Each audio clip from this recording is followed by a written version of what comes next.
Ce sont peut-être les animaux marins parmi les plus proches de l'homme. Thalassa vous invite à un voyage exceptionnel tout autour de la planète, en compagnie des dauphins et des orques. Grand spectacle garanti.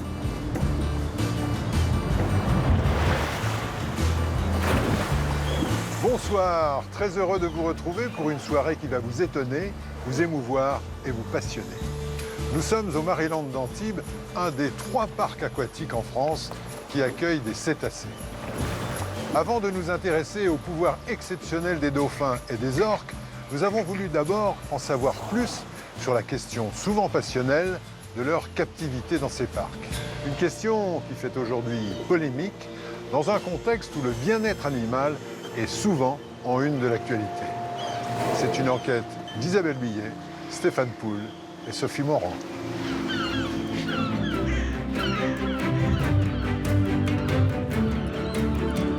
C'est le plus grand parc marin d'Europe. 26 hectares construits en bord de mer.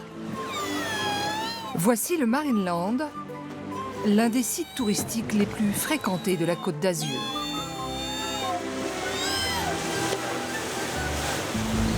En France, cet immense delphinarium a bâti sa réputation sur une attraction rare, le spectacle des orques.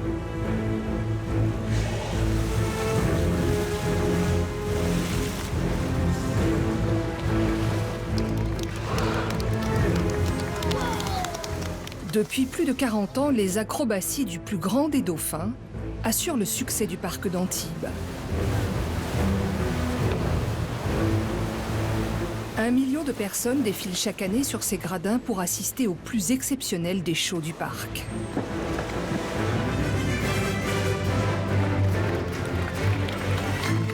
Et comme à chaque fois, la magie du ballet des orques opère.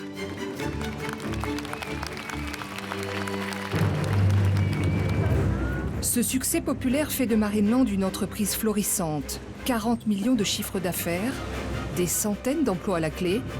Mais pour combien de temps encore ?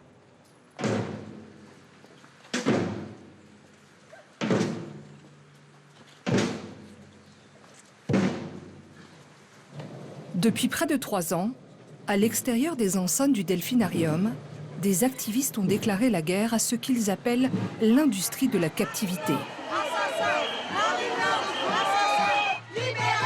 Manifestations à répétition, avalanche de dénonciations contre l'enfermement, contre les supposés mauvais traitements infligés aux cétacés.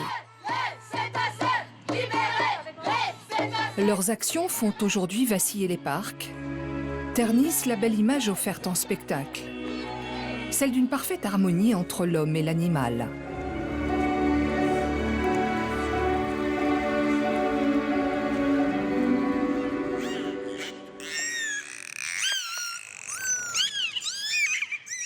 Les eaux translucides des delphinariums masquent-elles vraiment une réalité tragique et méconnue de la captivité des cétacés? Ça va, chérie?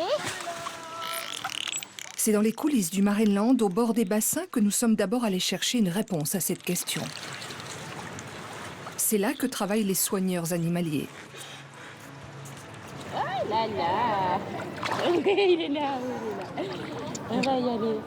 Ah, on va y aller, Chouchou, on va y aller. Il y a un monsieur là-bas. On va aller voir. On va aller voir qu'est-ce que c'est. On est bien réveillés. Ouais. Tu allais ton bébé, il faut que tu manges, hein? Aux premières heures de la matinée, commence avec les dauphins du parc ce que l'on appelle ici une grande journée d'interaction.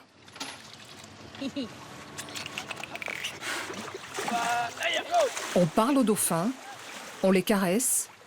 Les soigneurs se sont répartis le travail avec chacun des 6 animaux. Des mâles et des femelles, la plupart sont nés en captivité et n'ont vécu qu'au contact de l'homme, dans ces petits bassins, à faire des ronds dans l'eau. Très loin des conditions de vie de leurs congénères en mer. Trop bien les doudous. Ah. Les soigneurs entretiennent avec ces cétacés une relation plutôt surprenante. chaque dauphin a un caractère très spécifique. Donc elle, par exemple, je sais qu'au niveau des gratouilles, elle a une préférence, c'est vers l'arrière. Pas trop le visage. Quand on touche le visage, elle recule un petit peu. Donc là, je sais bien que j'aimerais bien partager un petit moment avec elle, juste d'être ensemble. Si je les caresse comme ça, on peut voir déjà, elle ferme ses petits yeux, elle se relâche au niveau de ses pecs, qu'elle apprécie. Là, chérie. Tu vérifies quand même, hein? Oh là là, oui, c'est là. C'est ça. C'est ça? Oui.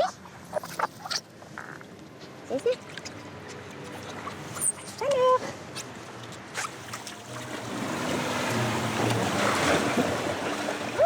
C'est un rêve de gosse. J'aime ce côté un peu enfantin, très joueur. Et ce que j'aime aussi, c'est vraiment le contact avec eux dans l'eau. Parce que c'est quelque chose que, voilà, on est vraiment un quand on est avec un animal. Quand on commence à les connaître et qu'on va dans l'eau avec eux, c'est vraiment c'est une harmonie. On forme un tout et du coup, on peut faire plein de choses. On va sous l'eau, on sent le dauphin qui nous pousse. Voilà, on sent la force aussi, on sent de la tendresse également, on sent plein de choses. On ne peut pas le décrire tant qu'on ne l'a pas vécu en fait. Voilà. À la manière des éducateurs d'enfants, les soigneurs organisent la journée des dauphins et les activités s'enchaînent presque sans temps mort. Mais beaucoup de bruit pour toi, chérie? De grandes séances de jeu d'abord, avec toutes sortes d'outils. On se croirait presque dans une petite crèche.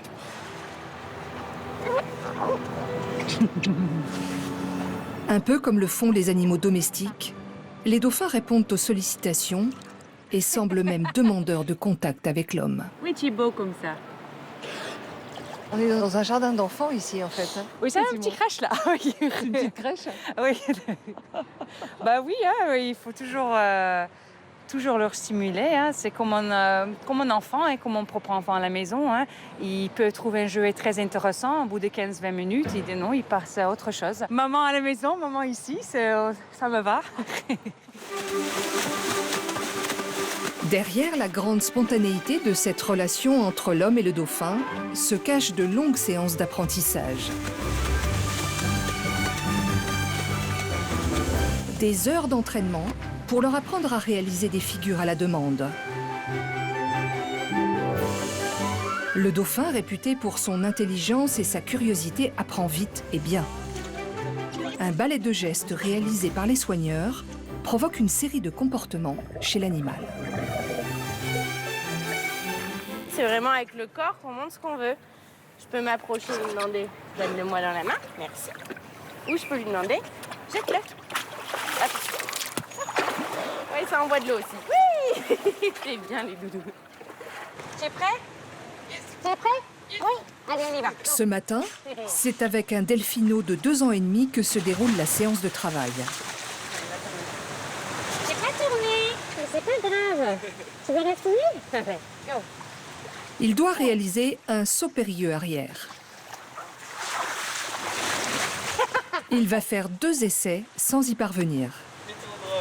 Oui, donc là, Kai, il comprend à suivre le cible. Mais là, il tortue en tous les sens. C'est pas la figure qu'on aimerait bien voir, mais c'est pas grave. On rigole plus que... Voilà, et on... Allez, sur vous. À la 3e tentative, le geste est réussi. Donc là, il a bien fait. Donc oui, on ne voit pas grand-chose parce que le comportement, il se trouve encore sous l'eau. Et bientôt, ça peut durer quelques semaines, quelques mois, quelques années, du temps qu'il faut pour qu'on arrive à l'avoir dehors de l'eau. Chaque geste, un comportement. On peut faire une phrase, on peut mettre par exemple 2 gestes qui entraînent 2 comportements à la suite. Par exemple, on peut demander de cracher, donc c'est le geste pour cracher de l'eau avec la bouche. On peut demander aussi avec ce geste de sauter, mais on peut demander aussi de sauter et cracher en même temps. On crache et saute. Voilà, on peut s'amuser comme ça à faire des phrases. Et ils y arrivent tous. Oui, on y arrive toujours parce que ils ont envie de s'amuser, ils ont envie d'interagir avec nous, ils ont besoin d'être stimulés, donc ils ont envie, tout simplement. C'est parce qu'ils ont envie qu'on arrive à voir plein de choses. Alex travaille depuis presque 10 ans au Marineland, soigneuse auprès des dauphins. Comme ses collègues, depuis plusieurs mois, elle doit faire face au flot des critiques, aux accusations de maltraitance. Des dénonciations absurdes selon elle, sans fondement. Face à la controverse sur la captivité des cétacés, les soigneurs du Marineland opposent leur travail, leur engagement quotidien pour, disent-ils, rendre leurs animaux heureux. Est-ce qu'à un moment, tu t'es posé la question de la captivité? Moi, ce que je me suis dit, c'est voilà, ils sont là. Ils sont là et il y a besoin de personnes qui s'occupent d'eux et bien.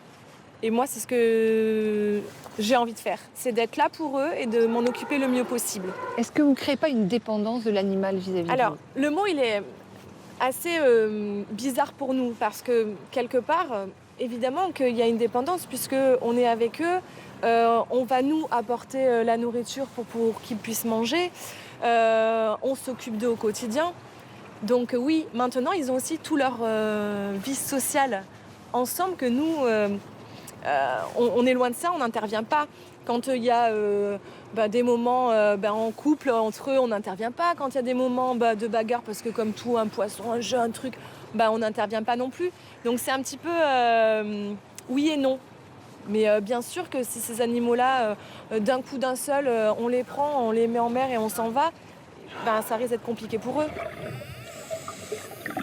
Ce serait un crime au final de les relâcher.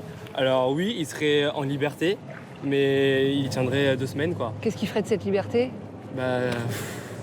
Au final, s'ils seraient en liberté, ils mourraient, quoi. Donc ouais, moi je préfère voir des animaux qui sont ici, dans des bassins, avec nous, toute la journée on s'amuse. Et leur enlever ça, ce contact qu'ils ont depuis des années, ce serait un peu les punir du coup. Parce que c'est quelque chose qu'ils font depuis toujours. Et le contact avec l'homme, c'est en eux depuis qu'ils sont bébés. Donc le petit bébé là, Kai, on va le prendre, on va le mettre à la mer. Alors ouais, il sera en liberté, mais voilà, il sera triste parce qu'il sera plus déjà avec sa famille, parce que maintenant sa famille est là. Du coup, c'est impossible. C'est impossible. Enfin, pour moi, c'est impossible.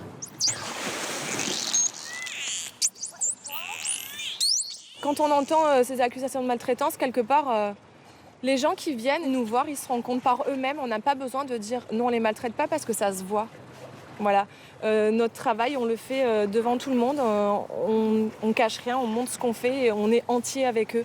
Donc quand les gens viennent nous voir, ils voient absolument tout l'amour qu'on a pour eux et tout ce qu'on fait pour eux.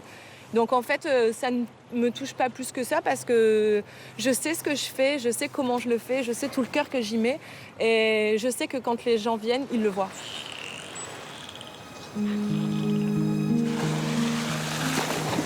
Comme chaque jour, le travail accompli par les soigneurs avec les dauphins est présenté en public. Pour les visiteurs du parc, c'est le grand rendez-vous. Ils sont venus ici pour ça, pour assister à ces représentations qui ont lieu 2 fois par jour.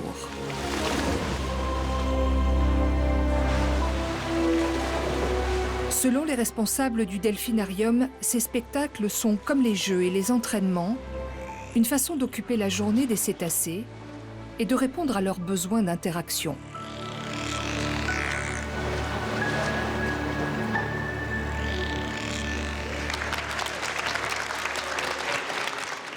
Cette vision ouvertement positive, ces discours clairement rassurants sur le bien-être des animaux, tiendraient-ils plus de la propagande que de la réalité ?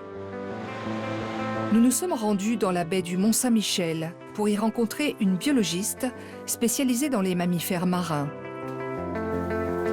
Depuis plusieurs années, Morgane Perry étudie le comportement des dauphins en liberté, en observant notamment ceux qui vivent ici, entre Saint-Malo et Cancale. Elle est aussi militante dans une association anti-captivité. Nous lui montrons les images que nous avons tournées au Marineland. Derrière chaque jeu, chaque figure exécutée dans les parcs, Morgane ne voit rien de naturel, mais plutôt un travail de conditionnement des animaux à des fins commerciales. Au cours des spectacles, les parcs présentent des comportements qui n'ont rien à voir avec ce que font les animaux en mer. Enfin, il y a des dizaines et des dizaines de comportements que moi, j'ai jamais observés en mer et les faire se dresser à la verticale et nager en reculant. Enfin, un dauphin sauvage, il fait jamais ça. Ces parcs sont soumis à un devoir d'éducation du public. Sauf que là, c'est que de la mise en scène, c'est que du spectacle, c'est que du show. Et que moi, on me fera pas croire que quelqu'un qui va avoir un spectacle où des dauphins attrapent une babale sur de la musique techno, il repart du spectacle en se disant « Ah tiens, maintenant je vais aller protéger les animaux en milieu naturel ». J'y crois pas. Pour la biologiste, le simple fait de détenir ces cétacés captifs à 1000 lieues de leurs conditions de vie naturelles est de la maltraitance. Quand on vient juste sur le temps du spectacle, on voit effectivement cette grande complicité. Les animaux sont très en demande de jouer, mais ils sont en demande parce qu'ils s'ennuient, parce qu'ils sont dans des bassins qui sont nus. Il n'y a rien. C'est des murs nus, un sol nu, il n'y a rien du tout. Ils sont dans un tout petit bassin. Donc forcément, la moindre interaction qu'on leur propose les intéresse parce que ce sont des animaux qui, dans leur milieu naturel, ont toujours des interactions parce que la mer, c'est très riche. En plus, c'est des animaux sociaux, donc ils ont des interactions entre eux. Donc ils ont ce besoin constant d'avoir des choses à faire. Hein. C'est le grand drame des animaux en captivité, c'est l'ennui. Et puis la deuxième chose, c'est surtout qu'il y a une récompense alimentaire. Je vous mets au défi de me trouver un spectacle où on ne voit pas constamment les soigneurs qui vont chercher dans des seaux, qui vont chercher dans des bacs du poisson. Et à chaque fois qu'un animal a exécuté 2-3 exercices à la suite, hop, on le rappelle et on le félicite. Alors c'est vrai qu'il y a le coup de sifflet, des fois ça va être une petite caresse. Et la grande majorité du temps, il y a du poisson.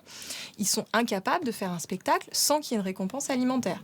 Alors certes, ils ne dénourrissent pas leurs animaux, ils ne les laissent pas mourir de faim, ça c'est pas vrai, hein, bien entendu qu'ils en prennent soin, mais ils les mettent toujours sous un seuil un peu de satiété. Mais s'il n'y a pas les seaux de poisson, s'il n'y a pas les récompenses alimentaires, ils n'obtiennent pas 10% de ce qu'ils peuvent faire. Des animaux tenus par la nourriture, du poisson utilisé comme carotte de leur apprentissage. Cette méthode de nourrissage constamment dénoncée par les adversaires des parcs, nous l'avons observée à plusieurs reprises au bord des bassins. Là encore, les soigneurs justifient leur méthode et préfèrent parler d'outils pédagogiques.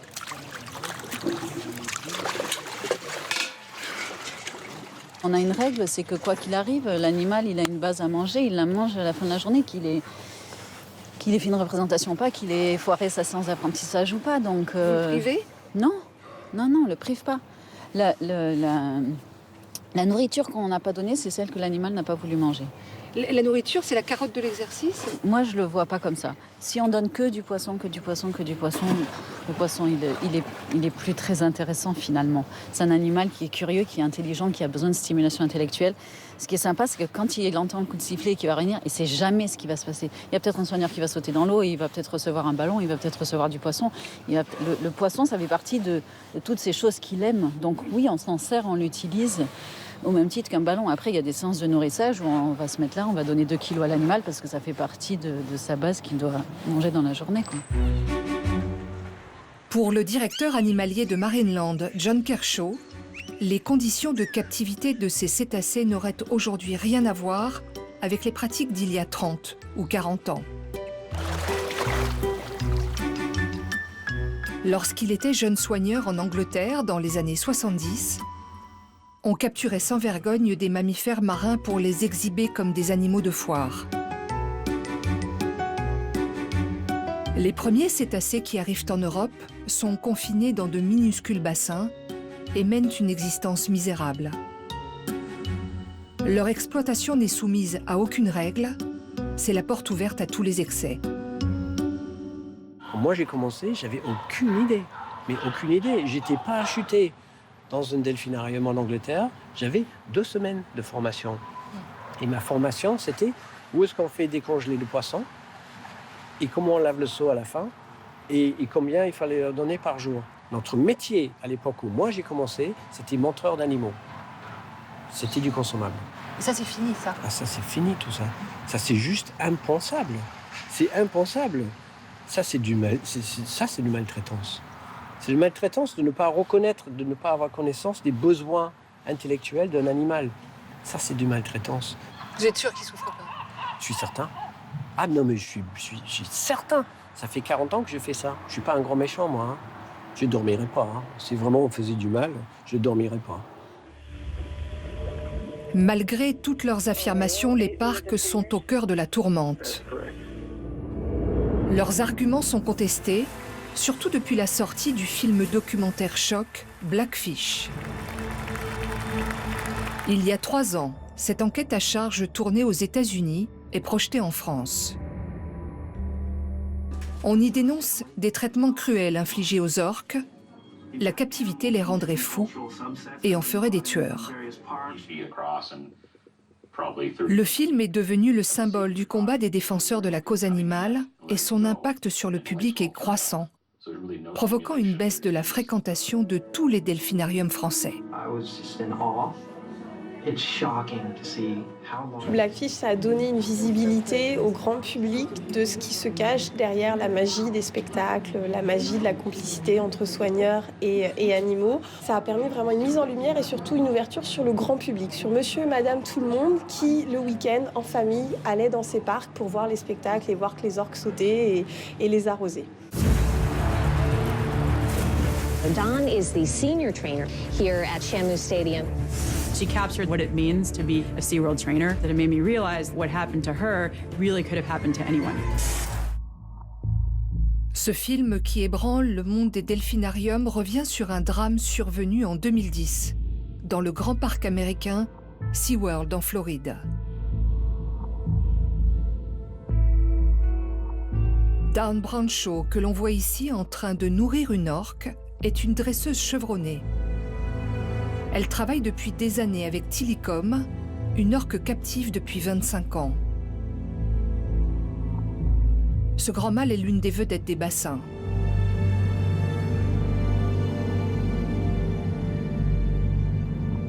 Soudain, alors qu'elle s'approche de l'animal pour commencer une séance, l'orque va la saisir par le bras et l'entraîner au fond du bassin. La soigneuse est tuée devant les caméras et sous les yeux du public. Quelques mois plus tôt, c'est un jeune soigneur espagnol qui meurt, à Loro Parque, dans un immense delphinarium situé aux Canaries sur l'île de Tenerife. Lui aussi se met à l'eau avec les orques, jusqu'au jour où l'une d'entre elles vient délibérément le percuter. Le jeune Alexis Martinez est tué sur le coup.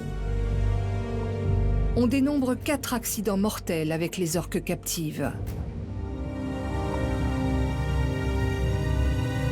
Mais des dizaines d'autres incidents à l'issue plus heureuse ont aussi été recensés, comme celui-ci, filmé en 1999, une fois encore dans un bassin de SeaWorld, le grand parc américain.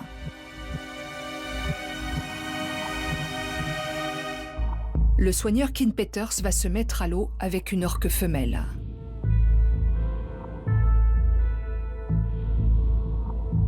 Pour une raison inconnue, le grand prédateur va attraper le pied de son entraîneur et le tirer au fond de l'eau.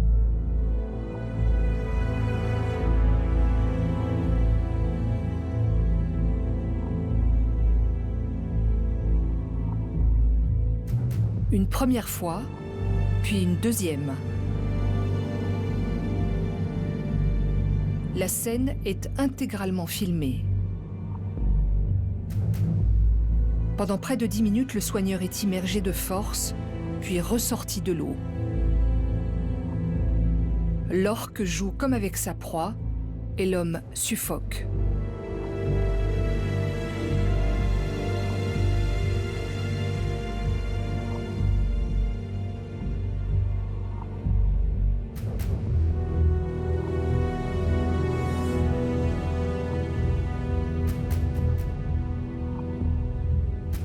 Sa survie tient du miracle.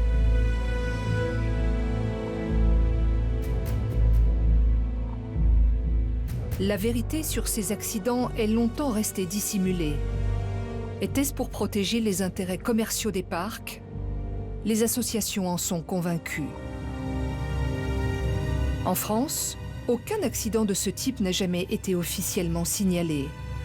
Pourtant, il existe là aussi des images diffusées, largement partagées sur Internet, qui témoignent de ces agressions d'orques contre l'homme, et notamment au Marineland d'Antibes.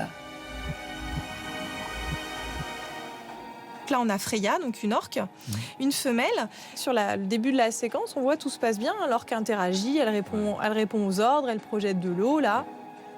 Donc là, son soigneur est à l'eau, puisque avant Blackfish, il était autorisé aux soigneurs de se mettre à l'eau avec les orques. Et là, d'un coup, on voit, elle se jette un peu sur son soigneur, donc comme si elle essayait de le couler, de l'entraîner vers le fond. Donc là, elle le pousse, on voit bien, c'est quand même assez violent, hein. C'est des mouvements très, très secs. On voit le soigneur qui essaye de grimper sur le dos de l'orque pour essayer d'échapper à sa gueule. Alors pas qu'il risque de se faire mordre ou dévorer, mais qu'elle risque de l'attraper et de l'entraîner vers le fond. Et là, je pense que c'était un peu un avertissement de dire mon coco, là je te laisse partir, parce qu'on voit quand même qu'elle le laisse assez facilement repartir. Cette attaque d'un soigneur, ça veut dire quoi? Alors, je pense que c'est de la frustration. Alors, c'est difficile de savoir exactement ce qui s'est passé, mais voilà, Freya, elle a eu plusieurs jeunes dans le parc, et souvent, pareil, on sépare les jeunes de leur mère, on les met chacun dans des bassins différents. Et ça, chez les orques, ça passe jamais. Donc, c'est forcément une frustration de séparer les animaux. Maintenant, il est interdit en France de se mettre à l'eau avec les orques, suite aux accidents qu'il y a eu, hein, parce que, voilà, je tiens quand même à rappeler que Tilikum, à lui seul, a tué 3 personnes, qu'il y a eu un autre soigneur qui a été tué à l'Europarquet, donc ça fait quand même 4 morts, et qu'il n'a jamais été recensé dans toute l'histoire d'attaques mortelles d'orques sur des humains en milieu naturel. Le souffle de Blackfish a fait tourner le vent en défaveur de tous les parcs, et surtout dans les bassins aux orques. À Marineland, nous avons retrouvé Katia, une soigneuse qui a travaillé pendant 10 ans auprès de ces grands cétacés.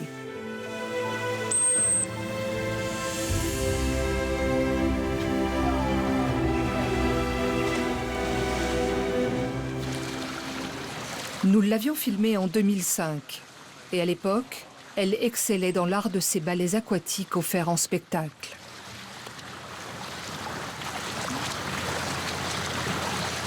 À l'observer évoluer ainsi avec tant d'aisance, nous étions bien loin d'imaginer qu'elle s'était fait elle aussi de grosses frayeurs au milieu des bassins.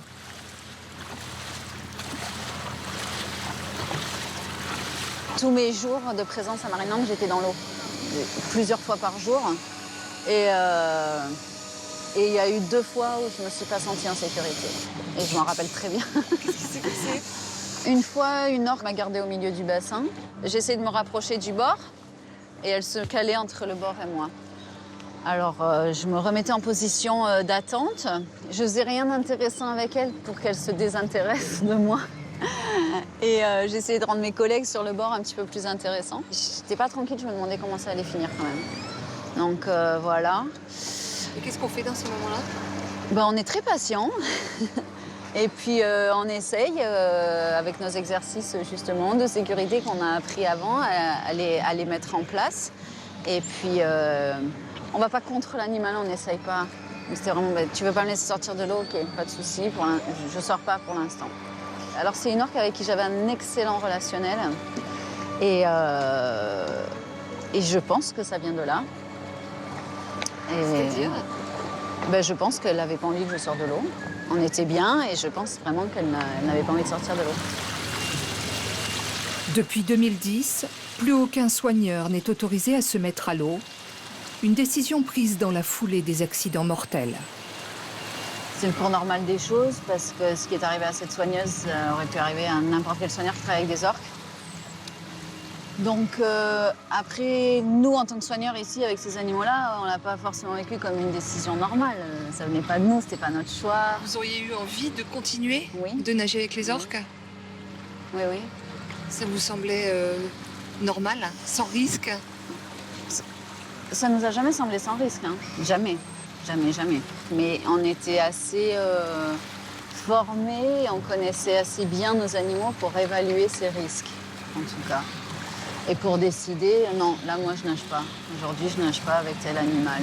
Parce que c'est pas le jeu. Parce que je le sens pas. Aujourd'hui, c'est de loin, depuis les plateformes, que les soigneurs guident leur spectacle. Un changement radical pour les parcs, qui ont aussi décidé de faire taire les critiques en modifiant leur représentation. Un peu moins de pirouettes et de numéros d'équilibristes, et un peu plus de pédagogie, pour regagner le cœur d'un public qui déserte les gradins.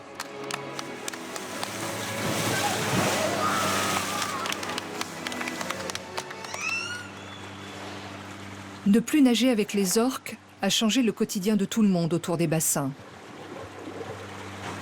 Les soigneurs ont dû inventer de nouvelles façons d'interagir avec les cétacés. Kéo, on dirait qu'on l'a jamais fait de notre vie. Allez, reviens là. Hop. Ils font tout ce qu'ils peuvent pour maintenir une proximité, un contact indispensable avec les animaux dont ils s'occupent.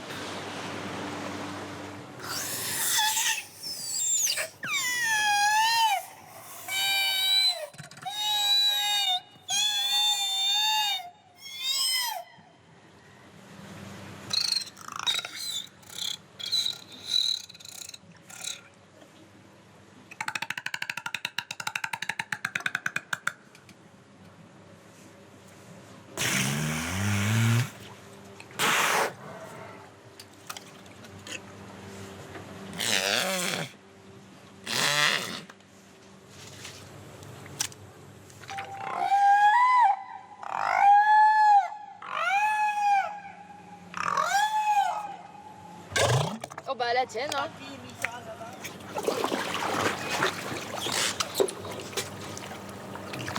Nous, on a beaucoup confiance avec eux parce qu'on la connaît les orques très bien. C'est un bon relation. Après, il y a la journée, on ne peut pas parce que c'est pas le moment. Donc après, c'est le soigneur aussi. C'est pour ça qu'on a besoin de beaucoup d'expérience ici.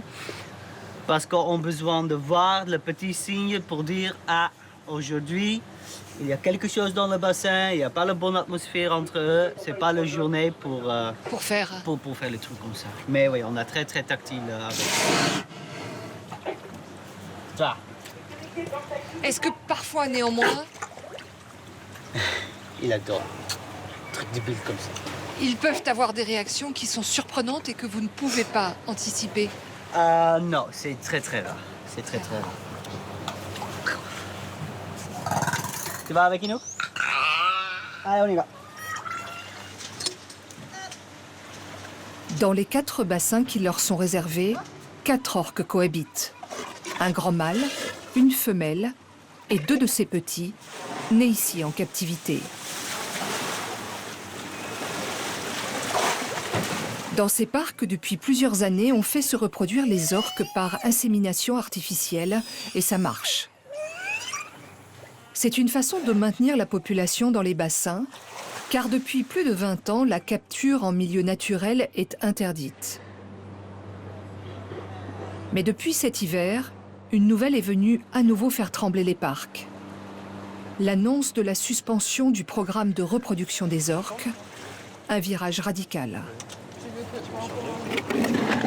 Au Marineland, la gestion de cette nouvelle règle n'est pas simple. Il faut désormais séparer le mâle de la femelle et vérifier chaque jour qu'elle n'est pas en chaleur. Cette décision est une victoire des opposants à la captivité. La population d'orques retenue dans les parcs français ne sera pas renouvelée. Je pense que les personnes qui ont décidé au ministère ne sont pas du tout sûres dans leur tête que ça soit une bonne idée d'avoir 4 orques dans un bassin Antibes et que ce soit les seuls en France et autant de ne pas en avoir. Je pense. Vous pensez que la finalité, c'est ne plus avoir d'orques au bout du compte? Mais ça va être la finalité, bien évidemment. Un jour ou l'autre, il n'y aura plus d'orques en France. C'est certain, oui. Pour moi, oui. C'est une mauvaise chose, oui. De ne pas avoir des orques présents parmi l'homme pour continuer à jouer leur rôle d'ambassadeur et sensibiliser les gens à tout ce qui se passe dans la mer. Parce que s'ils ne sont pas chez nous, on a tendance à oublier ce qui se passe ailleurs. Parce qu'eux, ils représentent vraiment ces animaux. Quand on les voit, on se dit « Ah oui, ça c'est un orque, ah oui, ils sont magnifiques, et ça c'est super. » Mais il n'y en aura plus. Ils ne seront plus du tout représentés parmi l'homme. Ce sera dommage. On veut s'approprier quelque chose qui ne nous appartient pas, quoi. On décrète que pour notre propre plaisir, on va les mettre dans un endroit où ils sont constamment accessibles et ils vont constamment répondre à notre demande pour notre plaisir. Sauf qu'au nom de quoi, On peut disposer comme ça d'animaux qui n'ont absolument rien fait, qui n'ont rien demandé, et décider que toute leur vie vont être malheureux pour que nous, on ait droit à quelque chose qui nous fasse plaisir, alors qu'en plus, on peut les voir en milieu naturel. Qu'est-ce que vous demandez exactement? Quel est votre objectif? Ah bah c'est simple, c'est la fermeture. On va pas y aller par 4 chemins. Nous, notre objectif, c'est qu'il n'y ait plus de dauphins en captivité en France et ailleurs dans le monde. Alors on commence par la France parce qu'on est ici. Mais voilà, c'est notre objectif. Alors après, c'est sûr que c'est pas un objectif qui est simple parce que, effectivement, ces structures, elles font vivre des zones de leur région parce que ça attire du monde, ça attire des touristes, ça fait vivre l'économie locale et surtout, il y a des animaux dans ces bassins. Il va bien falloir en faire quelque chose. Alors l'idée, c'est pas du tout, hop, demain on les rebalance à l'océan et puis ils se débrouillent. On a bien conscience que ça va pas être possible pour tous, que les programmes de réhabilitation, c'est compliqué, que ça va demander du temps, ça va demander des moyens financiers, mais que c'est possible. Et surtout, voilà, après, on propose des alternatives pour les animaux qui pourront pas être mis en milieu naturel, qui consistent en des sanctuaires qui seront des baies fermées, mais en mer. Renoncer définitivement au delphinarium, c'est ce que 12 pays européens ont déjà décidé. Et parmi eux, l'Angleterre qui a fait ce choix depuis une vingtaine d'années. Ce parc d'attractions situé dans une petite station balnéaire sur la côte sud de la Grande-Bretagne porte la mémoire de cette histoire révolue. Clacton Pier, un delphinarium de la première heure, une ancienne piscine en guise de bassin pour abriter des dauphins et des orques capturés. Nous y retrouvons Cathy Williamson, activiste de la cause des cétacés. C'est difficile d'imaginer aujourd'hui qu'il y avait ici plusieurs dauphins et 4 orques dans cette toute petite piscine, ici, sur cette jetée, entre 1971 et 1995. C'est si petit. C'est le dernier endroit où l'on peut imaginer voir des dauphins. C'était de l'exploitation dans tous ses excès. C'était extrêmement bruyant. Tous ces gens qui acclamaient et applaudissaient tous ces numéros de cirque. Il n'y avait rien d'éducatif, rien de naturel dans tout cela. Il y avait environ 30 delphinariums, comme celui-ci en Grande-Bretagne. Dans les années 80, la colère et les protestations montent dans le pays contre cette exploitation abusive des cétacés. Des manifestations qui vont conduire les politiques à prendre des décisions définitives. 2 scientifiques mandatés par le gouvernement britannique procèdent à une inspection de tous les delphinariums. Leurs conclusions vont sonner le glas de cette industrie. Quand ils ont rendu leur rapport, ils avaient noté toutes sortes de dysfonctionnements. Ils ont recommandé une transformation avec des critères très stricts. Et quand ça a été mis en place, aucun delphinarium n'a voulu se plier aux nouvelles normes. Pour des raisons de coût, ils ont tous fermé. En Europe, depuis 30 ans, des lois protègent les cétacés, encadrent leur capture et leur importation. Un exemple, les dauphins. Aujourd'hui, interdiction absolue de faire venir des dauphins ou des orques prélevés dans la nature. Au Marineland, John Kershaw va nous le confirmer. Grâce à une sorte de carte d'identité, l'origine de chaque animal est garantie. Vous pouvez faire venir des animaux de Cuba, du Japon? Non. Un animal capturé pour venir ici, ça serait non. Quelle que soit l'origine de la capture et le lieu de capture?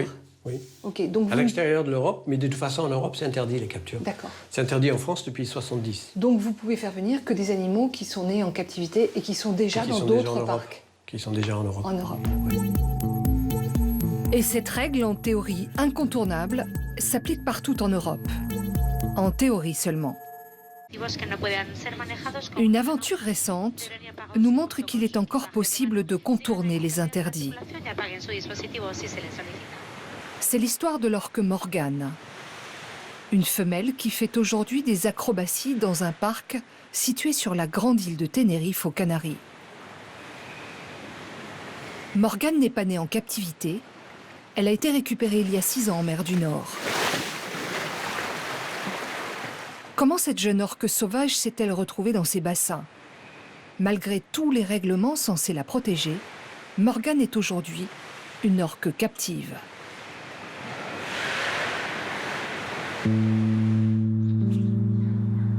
Le destin tragique de Morgane s'est d'abord écrit au large de ce petit village des Pays-Bas en 2010. Ici, sur les rives de la mer du Nord, des orques venus de Norvège croisent régulièrement. Morgane a été retrouvée flottante entre deux eaux, amaigrie, affamée et seule. C'est inhabituel pour les orques.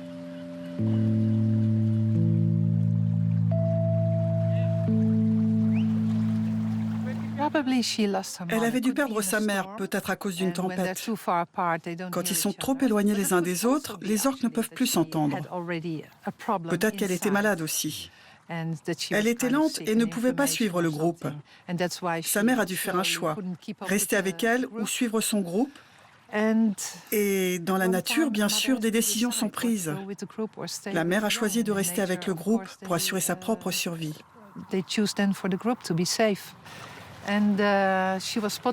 Elle a été retrouvée par des pêcheurs. Et c'est un delphinarium qui a tout mis en place pour la récupérer et l'emmener.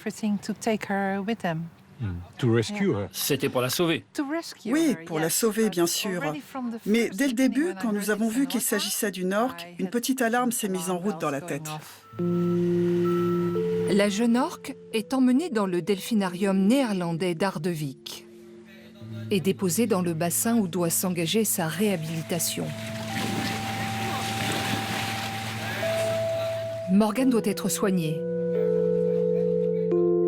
Pour permettre sa remise en liberté, les Hollandais doivent suivre un protocole très précis. Il faut notamment la préserver de tout contact avec l'homme.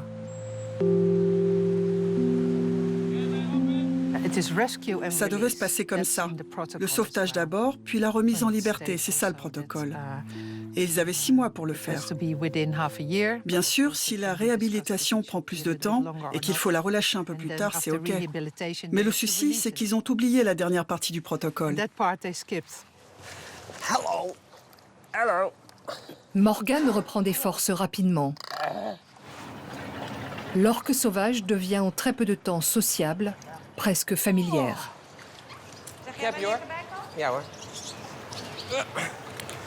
Goed zo, mooi Morgan. Kom maar Ida. Good girl. OK. Goed zo. Impossible de la laisser seule dans ce petit bassin.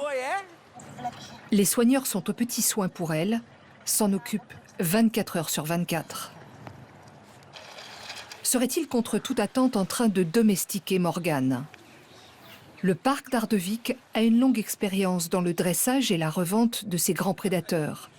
Il fut longtemps l'antichambre de la captivité des cétacés en Europe. Nous nous rendons en caméra discrète à Ardevik avec Esther. La militante est indésirable ici, mais elle veut nous montrer l'endroit où s'est scellé le sort de la jeune orque.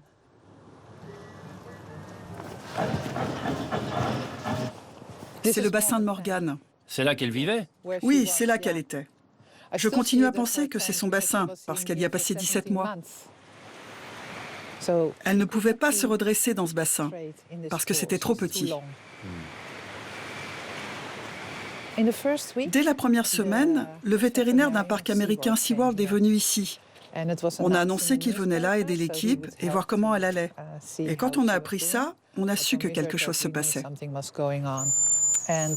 Et après la 3e semaine, ils ont laissé le public venir voir Morgane. En plus de la montrer en public, ils ont fait quelque chose avec cet animal qu'on ne doit jamais faire s'il doit retourner dans la nature. Ils ont refusé de lui donner du poisson vivant. C'est étrange. Le protocole les y obligeait, mais personne ne les a forcés. Morgane s'est donc habituée à manger du poisson mort. Prête pour la captivité. Prête pour la captivité, c'est ça. Comme le pressentaient les associations, le parc s'occupe de Morgane comme d'un animal captif, ce qui rend impossible sa remise en liberté. Le delphinarium aurait-il décidé de revendre la jeune orque? À cette question, le parc n'a pas souhaité nous répondre. La justice néerlandaise a tranché. Sa remise à l'eau en mer du Nord est impossible, au prétexte notamment que sa famille n'a pas été retrouvée.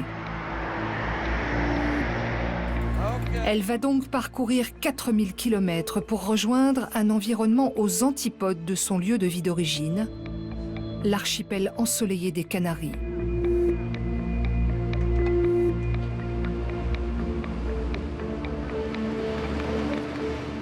Quand elle est arrivée à l'Europarquet, ils ont organisé une réception et ont donné une conférence de presse. Ils ont dit que c'était un don de Dieu. C'était du sang neuf. Ils ont des problèmes de reproduction dans les parcs. C'est dans le grand parc à thème de l'Europarquet, au lieu du tourisme de masse, que continue de s'écrire l'histoire de Morgane.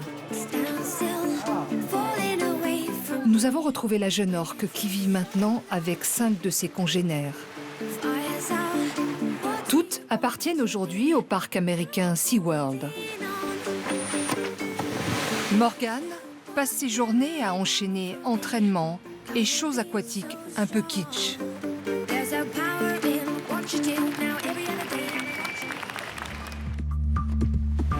Si en Europe, l'histoire de Morgane est aujourd'hui une exception à la règle, ailleurs dans le monde, la capture et la revente des cétacés continuent d'être une activité lucrative.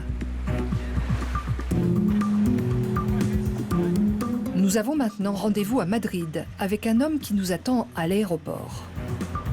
Son nom, Marcus Johann. Un personnage à la réputation sulfureuse. Son métier, chasseur de dauphins. Il y a beaucoup moins de travail maintenant en Europe. Ça a beaucoup changé et c'est devenu compliqué à cause de tous ces activistes qui protègent les dauphins. La vie devient impossible pour les zoos, les delphinariums et pour tous ceux comme moi qui vivent de cette activité depuis 40 ou 50 ans. Franchement, ça me complique vraiment l'existence. Marcus Johann travaille depuis plus de 30 ans dans le monde des delphinariums. Chez lui, c'est dans sa boîte à souvenirs qu'il garde les traces de son passé. Il a participé à des captures de dauphins à Cuba surtout, a organisé leur transfert, a officié comme dresseur. La belle époque pour lui, mais aujourd'hui les affaires ne sont plus ce qu'elles étaient. Pour parvenir à vivre de son business, Marcus a dû délocaliser ses activités. Où peut-on capturer aujourd'hui des dauphins à l'état sauvage? Il y a encore quelques pays qui capturent des dauphins. Il y a Cuba, c'est fait par le gouvernement là-bas. Et puis ça continue au Japon, à Taiji, mais je ne suis pas d'accord avec ce qu'ils font. À Cuba, en revanche, ils font les choses bien. Ils séparent les dauphins, ils ne les tuent pas pendant les captures. Ils font vraiment attention. Et puis, ils l'ont fait aussi aux îles Salomon, mais c'est interdit dorénavant. Et en Afrique, ils commencent à en capturer aujourd'hui. Quels sont les pays qui construisent le plus de delphinariums et qui sont en demande de dauphins ou d'orques? Le boom dans la construction de delphinariums, c'est la Chine. Depuis ces 10 dernières années, c'est un véritable engouement. Chaque village, chaque ville un peu importante veut son delphinarium. Et ils construisent d'énormes endroits où l'on peut trouver 20, 30 dauphins, des lieux gigantesques et incroyables. Je les ai vus.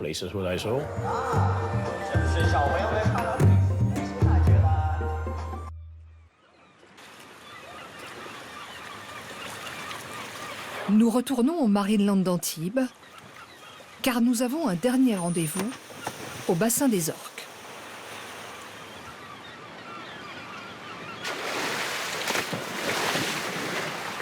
Ah, il y a balance qui va bouger et tout là. Oh la vache! Ah ouais.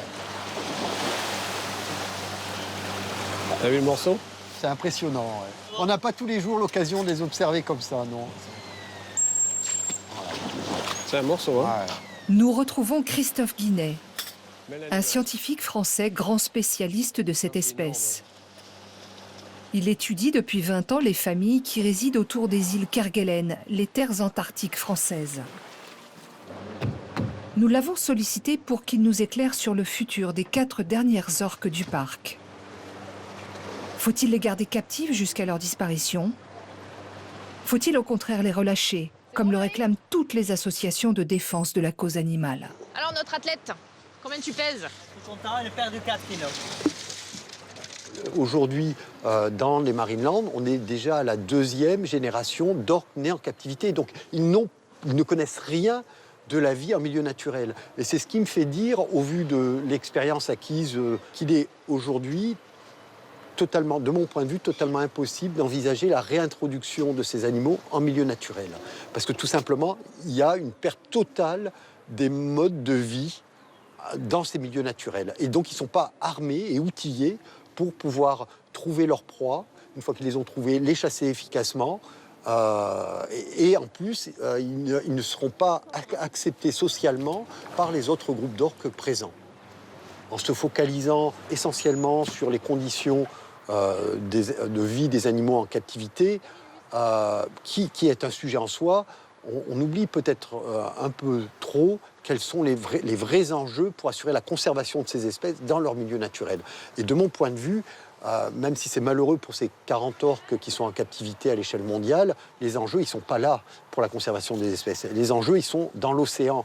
Ils sont au niveau de la surpêche, donc la disparition de leurs ressources alimentaires, de la contamination. Il faut savoir qu'on a des groupes d'orques en Europe qui n'arrivent plus à se reproduire parce qu'ils sont trop contaminés. Il y a eu des publications récemment à ce sujet. Et c'est là où se trouvent les enjeux. S'occuper du sort des cétacés en mer, c'est aussi le combat de Morgane Perry, la biologiste militante. Nous l'avons retrouvée au large de Cancale, là où elle conduit été comme hiver ses campagnes d'observation et d'étude des grands dauphins. Dans l'imaginaire populaire, le dauphin est associé aux eaux chaudes, aux eaux tropicales. On pense qu'il faut aller aux Antilles, qu'il faut aller en Polynésie. Et c'est vrai que pour beaucoup de personnes, c'est quelque chose qui n'est pas du tout accessible. Alors que c'est pas le cas. Enfin, vous baladez sur la plage à Saint-Malo, vous voyez régulièrement des dauphins. Donc nous, on est là aussi pour casser un peu cette image-là, pour que les gens comprennent qu'en France, on a une grosse richesse en termes de biodiversité et qu'il n'y a pas du tout besoin d'aller les voir dans des bassins, qu'on peut très facilement aller les observer et qu'il y a pas mal de structures en France qui vous permettent ça.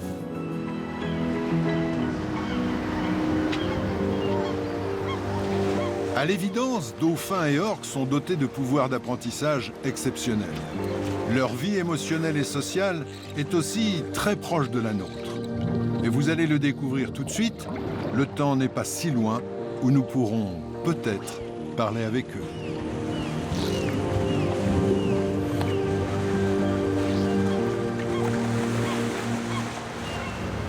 Voici l'histoire d'Adam Walker, un nageur océanique britannique. Son défi ? Traverser les 7 détroits les plus difficiles du globe. La 6e épreuve de cette compétition est le détroit de Cook, qui sépare les 2 îles de la Nouvelle-Zélande. 28 km avec 3 courants à franchir. C'est une des compétitions les plus dures pour un nageur. Une nage de plus de 8 heures, sans combinaison, dans une eau à 13 degrés. Le froid et la douleur sont intenses. Ça faisait 3 heures que je nageais et je n'arrêtais pas de vomir. Je commençais à broyer du noir. Je priais les dieux de la mer de m'envoyer un signe d'encouragement. Soudainement, Adam Walker se retrouve entouré par une troupe de dauphins. Ce qu'il ignore encore, c'est qu'il est en fait suivi de près par un autre animal, beaucoup plus redoutable.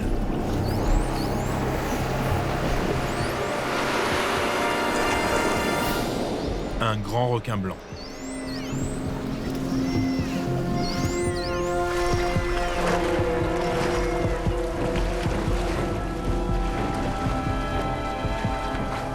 Quand le nageur aperçoit le squale, c'est le choc. Le cœur se met à battre à toute allure.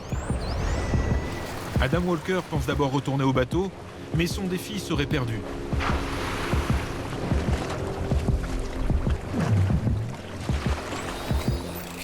C'est alors que les dauphins l'entourent et organisent un rempart contre le requin blanc, qui bientôt disparaît dans les eaux sombres du Pacifique.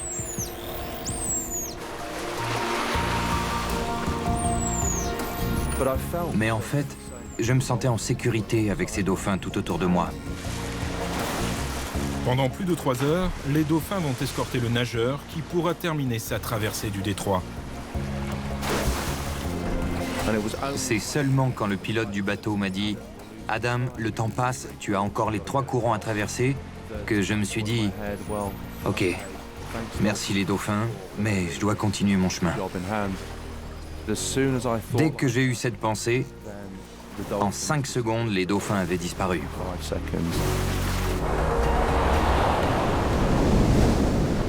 L'aventure d'Adam Walker n'est pas unique. Et cela se confirme quand son équipe met la vidéo de ces dauphins escorteurs sur Internet. Des dizaines de témoignages de personnes sauvées ou aidées par des dauphins lui parviennent alors du monde entier. Mais il en est un, venant de l'île d'Hawaï, particulièrement intrigant.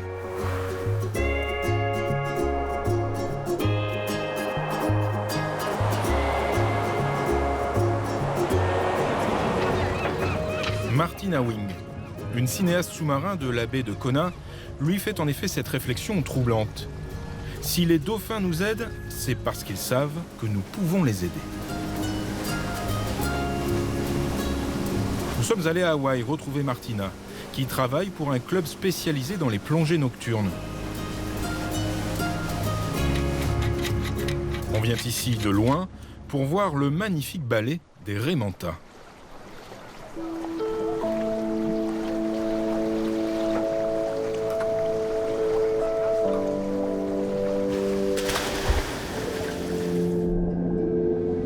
Attirés par la lumière des projecteurs, des milliers de petits animaux planctoniques se regroupent en une masse compacte. C'est la garantie d'un copieux festin pour ces raies manta géantes.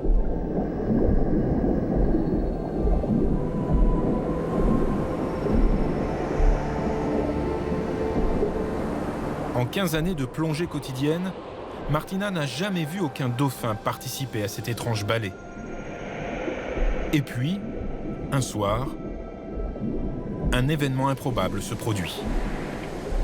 En 2013, en janvier, je dirigeais une plongée comme je le fais depuis des années. Je filmais les raies manta et les plongeurs.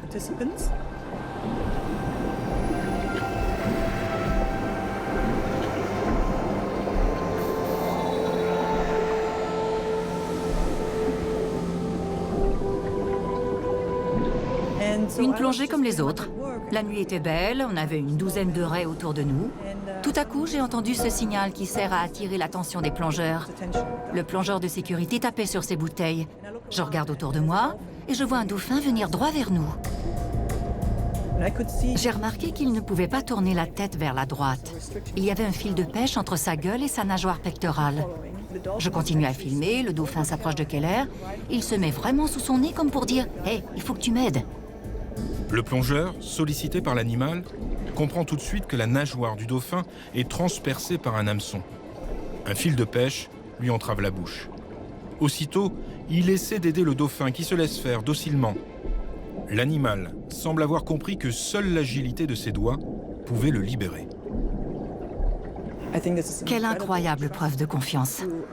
Comme s'il disait « Il n'y a que toi qui puisse me sortir de ce mauvais pas, alors vas-y ».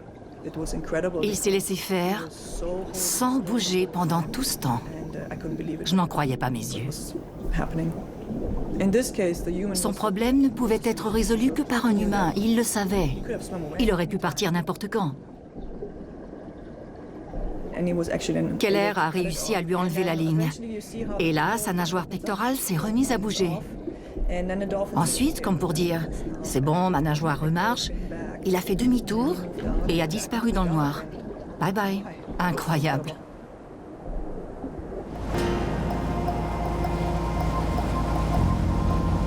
De retour en Europe, après avoir réussi son pari de traverser à la nage les 7 détroits les plus difficiles au monde, Adam Walker se rend en Bretagne, en mer d'Iroise, curieux de comprendre cette histoire de dauphin qui demande de l'aide.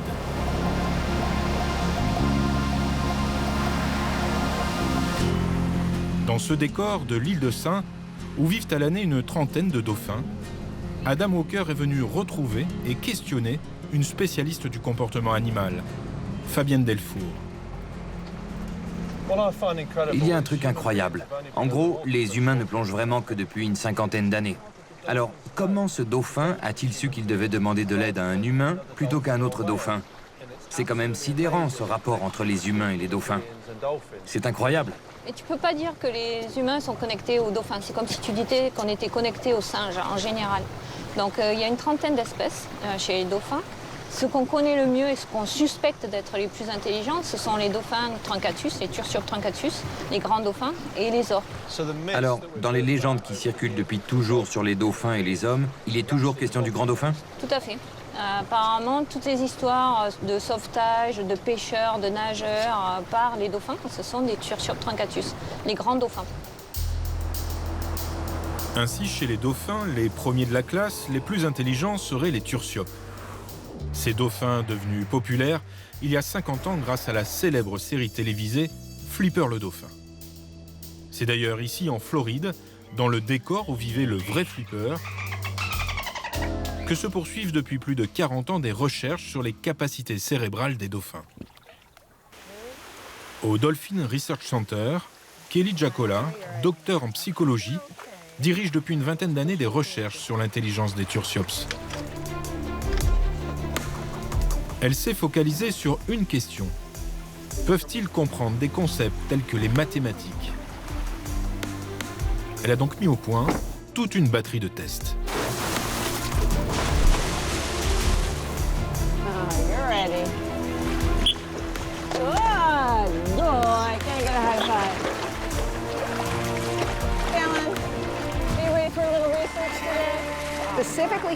À l'heure actuelle, on essaie de voir si les dauphins ont la notion du plus et du moins. Prenons les nombres. L'acte de dénombrer. Il faut savoir ce que représente 1, 2 ou 3 pour pouvoir prendre une, 2 ou 3 choses si on vous le demande. Or, 1, 2 et 3 sont différents. Et comme il s'agit d'une suite ordonnée de nombres, il faut intégrer que non seulement 2 est différent de 3, mais qu'il est plus petit que 3 et que 3 est plus petit que 4. Ce qu'on essaie de démontrer ici, c'est leur capacité à différencier les nombres composant une suite. On demande aux dauphins de désigner le tableau comportant le moins de points blancs.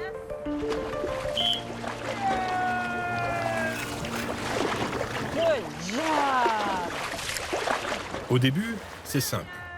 Même si les ronds sont de tailles différentes, le tableau comportant moins de blancs est forcément celui où il y a le moins de ronds.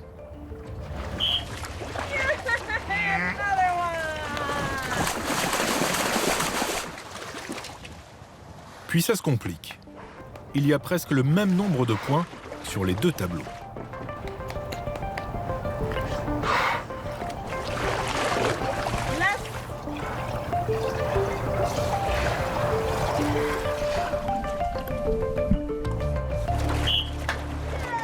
Un dauphin met en moyenne 5 secondes à résoudre le problème. Êtes-vous plus rapide ?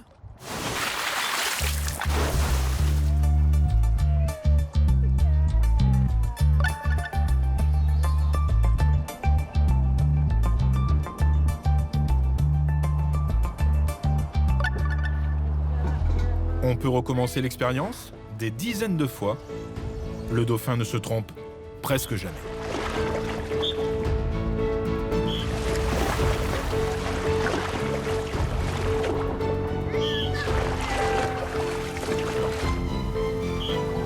Voilà un premier point essentiel dans notre questionnement sur leurs capacités. Dans le monde animal, les espèces capables de raisonnement abstrait sont très rares.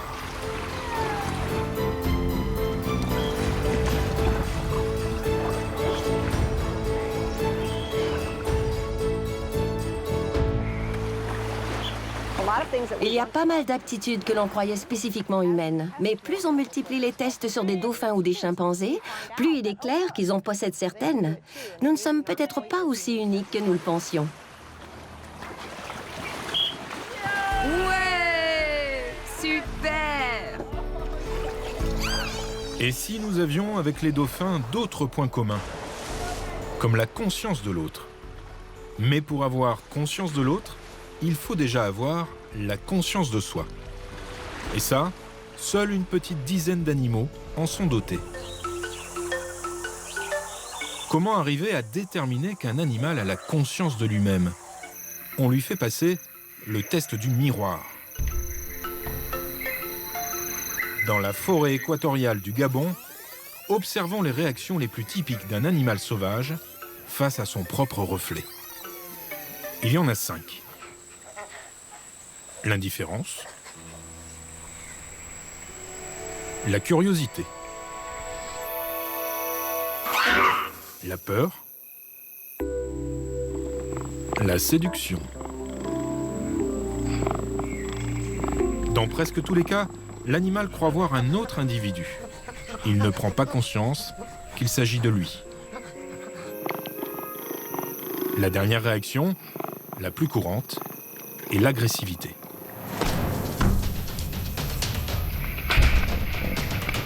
La colère peut alors monter très vite, puisque celui d'en face ne montre jamais de signe d'apaisement.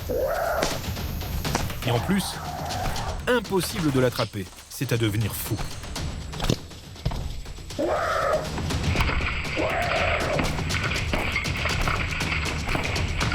99,9% des animaux ne passent pas le test. Et le dauphin. Fabienne Delfour est la responsable des projets scientifiques au delphinarium du parc Astérix, en banlieue parisienne. Avec Birgitta Mercera, la directrice du delphinarium, l'éthologue va soumettre des dauphins Tursiops à ce fameux test. On avance un peu, non? Ça, c'est la paroi qui va... Donc on va faire l'expérience du miroir. Oui. On a posé une glace en teint sur la vitre et on va regarder le comportement des dauphins. Là, ils ne voient pas. Non, c'est vraiment... Eux, ils se voient et nous, par contre, nous, on voit qu'est-ce qu'ils font. Ça fait vraiment un miroir parfait depuis le bassin. Mais nous, ça nous permet de filmer sans être vu. Là, ils vont avoir des comportements plutôt rythmés, plutôt auto-centrés. C'est un peu comme dans une galerie marchande où, tu sais, il y a des téléviseurs et il y a toujours quelqu'un devant la télé qui va venir. Voilà. Et souvent, les animaux qui se reconnaissent dans le miroir, ils vont vraiment avoir cette attitude. Les dauphins, contrairement aux gorilles ou aux babouins, ne montrent ni peur ni agressivité. Ils savent que ce qu'ils voient, c'est une image, la leur.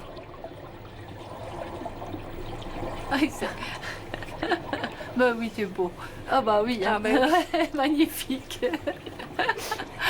Il a compris, là où il fallait regarder aussi. Ils en profitent pour s'admirer sous toutes les coutures ou s'amusent à faire des pitreries. Oui, ça, oui. Tu vas venir avec les bulles. Cette expérience du miroir, elle permet en fait de savoir si les animaux, ils ont une conscience d'eux-mêmes. Parce qu'il faut d'abord avoir la permanence de soi pour être capable de comprendre que ce que je vois dans le miroir, c'est toujours moi, mais aussi avoir la capacité de différencier ce que je vois d'un congénère. Donc ça demande vraiment des états de conscience élaborés. Et on appelle ça la conscience de soi. On l'a démontré chez les humains. Chez les enfants, c'est à partir de 12 mois qu'ils passent ce qu'on appelle le stade du miroir. C'est Lacan qui a découvert ce stade du miroir. Le dauphin passe facilement le test. Il a la conscience de soi. Avec l'intelligence abstraite, cela fait déjà à son actif 2 facultés comparables à celles que possèdent les êtres humains. Mais il y a bien des limites. Et il y a une chose qui m'intrigue. Quand les dauphins sont pris dans un filet de pêche, ils pourraient sauter par-dessus. C'est une forme d'intelligence élémentaire, non? Je vais te montrer quelque chose. Est-ce que tu as des allumettes sur toi? Non, mais je vais voir si j'en trouve. Oui.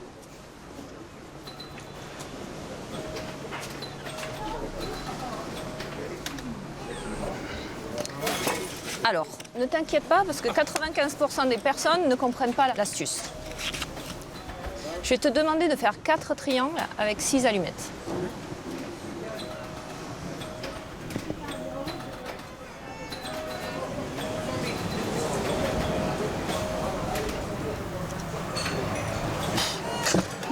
Je n'y arrive pas. Ça, c'est la solution. Pour résoudre cette énigme, il faut penser en 3 dimensions, non en 2 dimensions. Or, la plupart des personnes pensent en 2 dimensions. à moins qu'on soit obligé de penser en 3 dimensions, donc comme les pilotes ou les astronautes. Ce qui signifie que les dauphins, eux, pensent toujours en 3 dimensions. Donc leur système de pensée est totalement différent du nôtre. Donc ce qu'il faut comprendre, c'est que l'intelligence, c'est une multitude de capacités cognitives, comme l'abstraction, l'innovation, l'utilisation d'outils et l'apprentissage.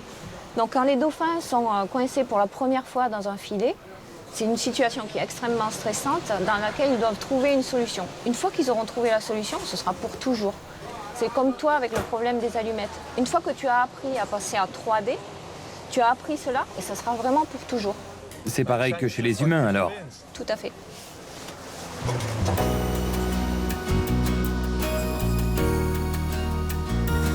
Explorer, expérimenter, apprendre, c'est de l'intelligence. Transmettre ses compétences aussi. Chez les dauphins, les jeunes apprennent ainsi de leurs aînés les différentes tactiques de chasse nécessaires à leur autonomie. Mais cela n'est pas sans risque. Pour l'observer, nous nous sommes rendus en Nouvelle-Zélande, sur les hauts fonds de Whangarei, dans l'île du Nord. La meilleure amie du clan des orques de Whangarei est la biologiste Ingrid Visser. Beaucoup d'orques s'échouent en Nouvelle-Zélande, entre autres parce qu'ils viennent dans des baies peu profondes, comme ici, pour chasser des raies. Et comme les raies ne veulent pas se faire prendre, elles viennent dans des eaux de moins en moins profondes. À tel point que parfois, les orques nagent avec le tiers du corps hors de l'eau, le dos et la nageoire dorsale à l'air libre. Mais bon, peu importe pourquoi ils s'échouent, ce qui est sûr, c'est qu'ils ont besoin de l'aide des humains pour s'en sortir. Il faut absolument arriver le plus tôt possible pour leur prodiguer les premiers soins et s'occuper d'eux jusqu'à ce qu'on puisse les remettre à l'eau.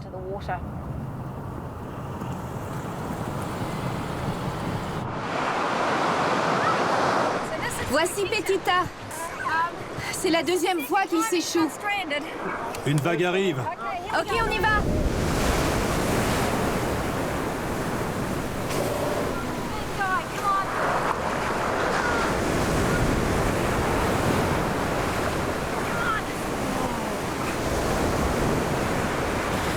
À quelques dizaines de mètres, 2 sentinelles observent attentivement la scène. Quant à Petita, il se laisse faire docilement. Mais ce n'est pas facile de déplacer une orque de plus de 5 tonnes. Seule une vague plus forte que les autres peut aider Ingrid et ses compagnons à soulever Petita. Il s'est échoué il y a quelques années lorsqu'il était plus petit. Et là-bas, c'est sa mère et son frère. En voyant un des leurs échouer et encerclé par des hommes, les orques pourraient réagir violemment. Mais ils ne montrent aucun signe d'agressivité.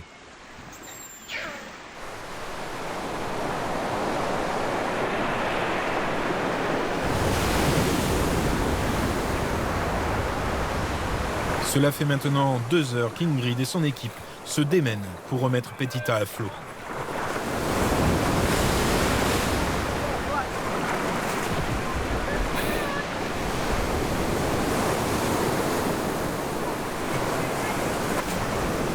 L'orque peut compter sur cette équipe de sauveteurs. Quoi qu'il arrive, ils ne l'abandonneront pas.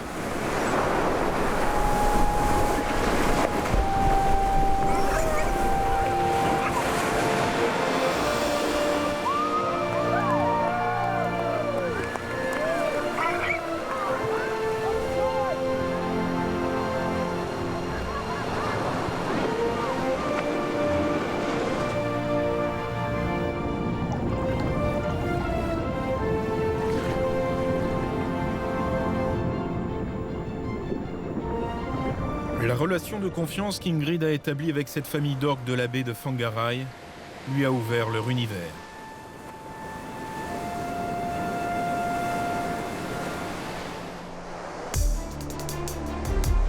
Ingrid Visser a secouru ici tellement d'orques que les cétacés ne semblent avoir aucune méfiance envers la chercheuse.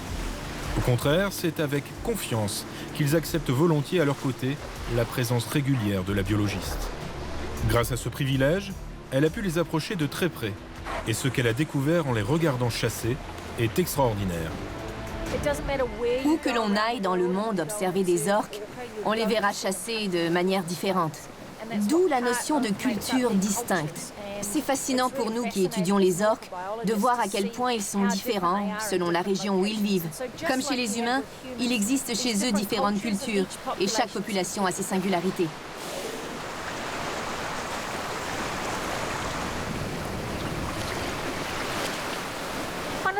Quand j'ai commencé cette recherche, j'ai vite réalisé que si on veut vraiment comprendre ce qu'ils font sous la surface, il faut aller sous l'eau avec eux. Comme les baleines, les dauphins ne remontent que brièvement à la surface, que pour respirer. Le véritable comportement, celui qui m'intéresse le plus, leur technique de chasse, ça se passe sous l'eau. Alors, si on veut être logique, on essaie d'aller dans l'eau avec eux pour les observer.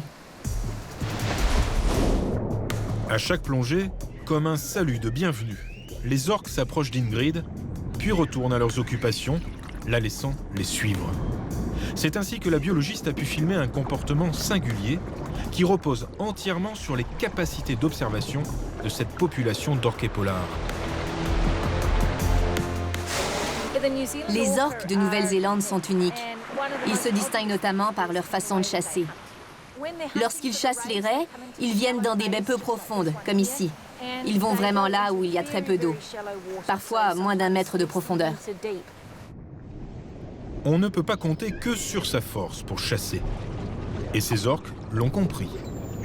Sans doute au prix de centaines d'heures d'observation et d'entraînement. Elles ont fini par mettre au point une technique subtile pour attraper les raies.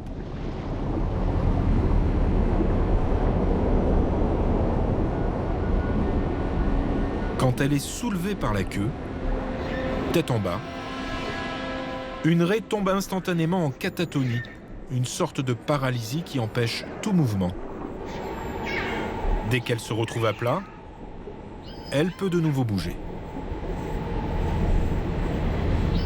Avec ce procédé, les orques les attrapent sans aucun effort et sans risque d'être blessés par leur dard. Quand l'intelligence se substitue à la force.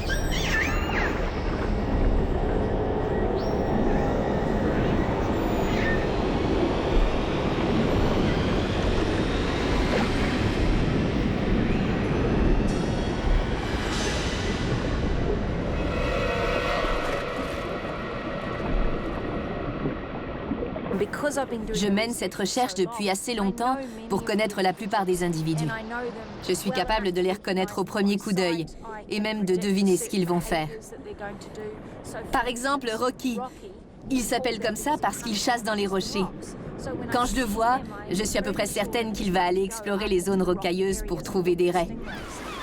Miracle, elle, vient souvent jusqu'au bateau accompagnée de son petit, qui est encore plus curieux qu'elle. Grâce à ces différents individus, je peux me faire une idée plus précise de ce qu'est leur vie.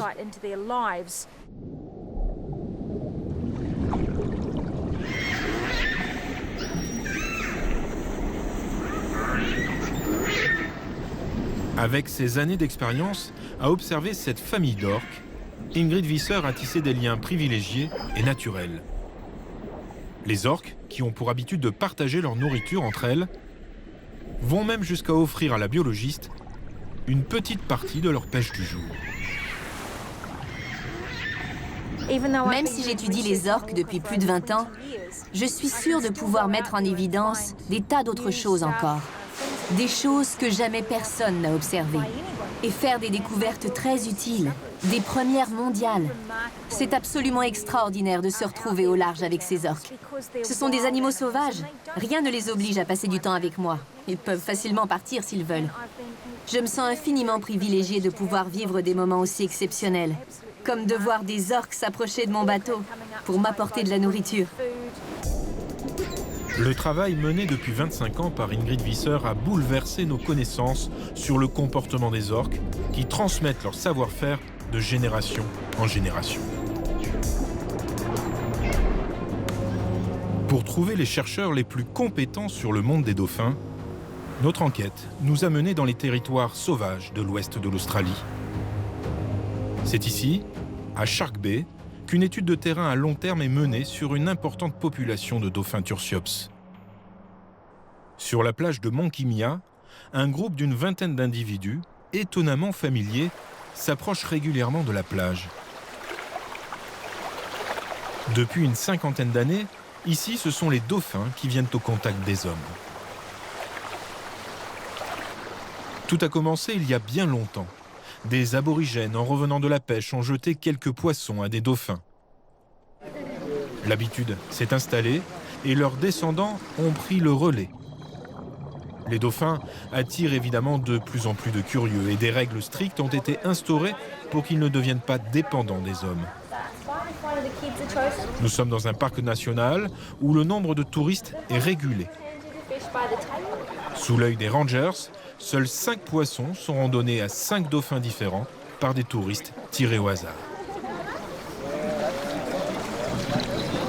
Une biologiste américaine étudie cette colonie de dauphins depuis 1986.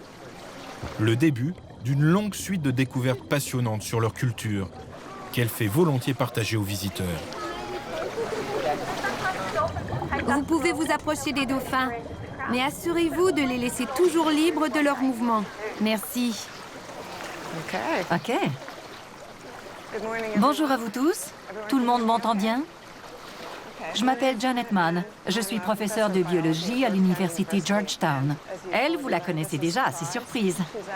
Ce sont les chercheurs qui lui ont donné ce nom parce qu'elle les surprenait toujours en surgissant à la proue de leur bateau. C'était une sacrée nageuse quand elle était jeune. Nous estimons qu'elle a 38 ans, à peu près le même âge que Puck. Les membres de ce clan sont le point de départ des recherches de Janet Mann. Ils sont les seuls sur les 2500 dauphins de Shark Bay à venir spontanément et régulièrement interagir avec les hommes. Ces quelques individus viennent chasser jusque sous le nez des curieux, sans aucune crainte. Les autres dauphins observent parfois à distance leurs congénères, mais jamais ils ne se rapprochent de la plage.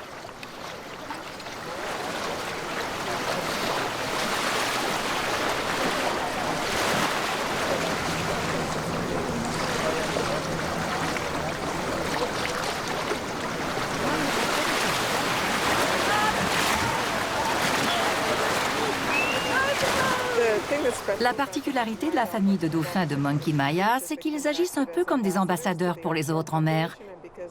Comme ils n'ont pas peur et qu'ils sont fréquemment en contact avec nous, quand ils retrouvent les autres au large, on peut les approcher tous, sans les mettre mal à l'aise. Grâce à eux, nous avons habitué des centaines de dauphins d'autres groupes à côtoyer nos bateaux de recherche. Cela nous permet d'approcher la population entière et pas seulement ceux de la plage. Ceux de la plage, comme dit Janet Mann, ne sont pas seulement curieux. Ce rivage est avant tout un de leurs territoires de chasse favoris.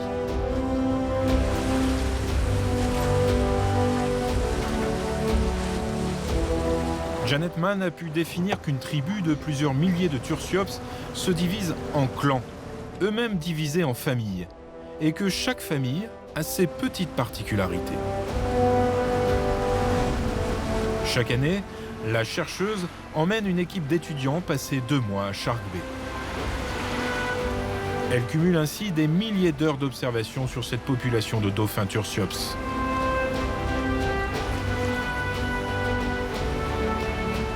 Si bien que Janet est aujourd'hui capable d'en reconnaître près de 1500 sur les 2500 de la baie. Elle connaît même l'arbre généalogique de chacun.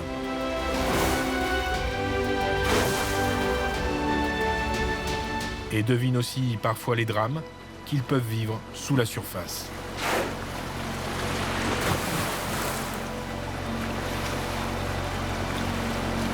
J'essaye de faire une photo de Piglet. On dirait qu'elle a une morsure de requin ou une coupure d'hélice. Une morsure de requin, sûrement. On voit la marque en haut et en bas. Piglet est avec son petit. Elle va avoir du mal à s'occuper de lui avec une pareille blessure. Elle est née en novembre 1989. À 1 an, elle s'était entortillée dans une ligne de pêche. Elle a paniqué et s'est enfuie aux 4 coins de la baie. On l'a revue le lendemain matin. Elle s'était libérée, on ne sait pas trop comment. Et maintenant, elle s'est fait mordre par un requin. J'espère qu'elle s'en sortira. Janet Mann est aujourd'hui en mesure de différencier les dizaines de clans composant cette tribu. Ceux de la plage, ceux qui chassent dans les vagues, les solitaires, et ceux spécialisés dans la pêche aux coquillages. Mais elle a surtout découvert un clan d'une centaine de dauphins au comportement unique, doté d'une faculté très rare dans le monde animal. Ce qui est exceptionnel chez les dauphins de Shark Bay, c'est que ce sont les utilisateurs d'outils les plus connus parmi tous les dauphins et les orques du monde. Ils pratiquent ce qu'on appelle le sponging, c'est-à-dire qu'ils utilisent des éponges de mer, des spongières. 5% de la population de la baie, principalement des femelles, arrachent sur le fond une de ces éponges en forme de vase et l'enfilent sur leur rostre, leur museau. Et elles fouillent dans le sable à une dizaine de mètres de profondeur. Avec l'éponge, elles délogent de petites proies, essentiellement des perches de sable. Ensuite, elles lâchent l'éponge pour attraper le poisson. Puis, elles reviennent chercher l'éponge et recommencent. Spongers. C'est le nom que l'on donne désormais à ces adeptes de la pêche à l'éponge, qui ont parfaitement compris que pour racler les sédiments sans se blesser le bec, l'éponge de mer était l'accessoire le plus approprié.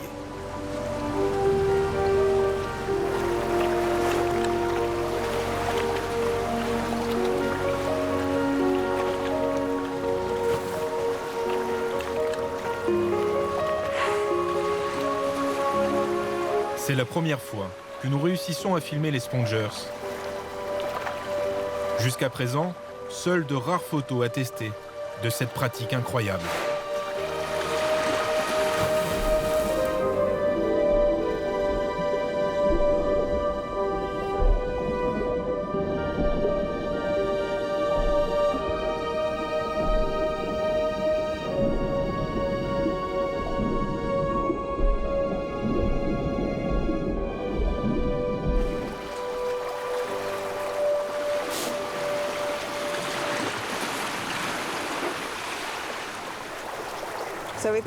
Nous pensons que ce sont majoritairement des femelles qui recourent à cette pratique parce qu'elles doivent chasser plus que les mâles pour nourrir leurs petits.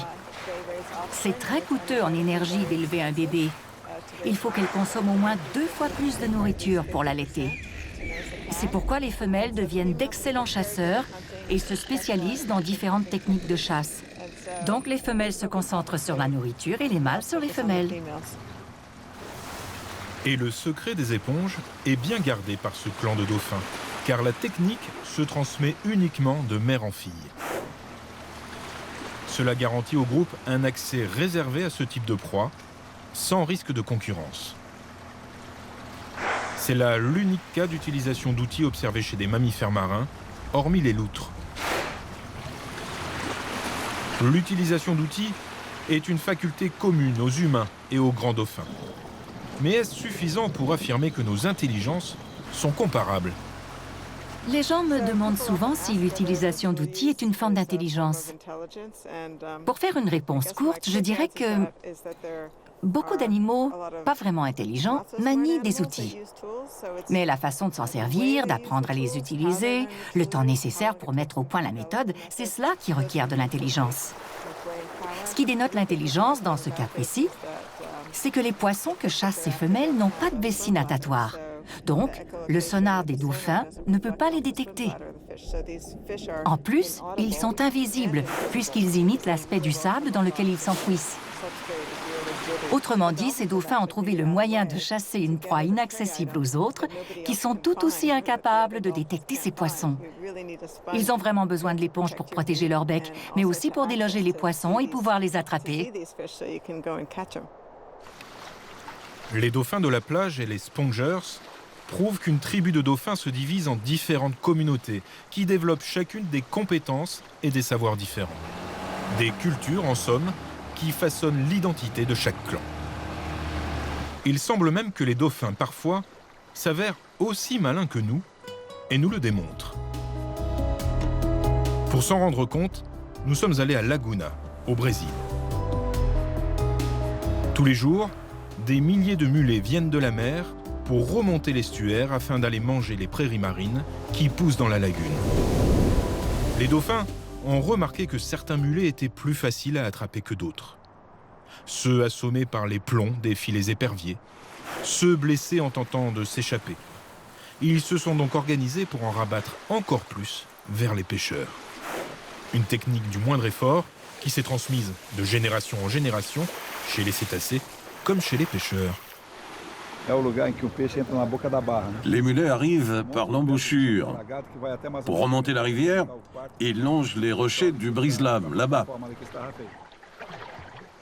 Safiko est le responsable de la pêcherie de Laguna.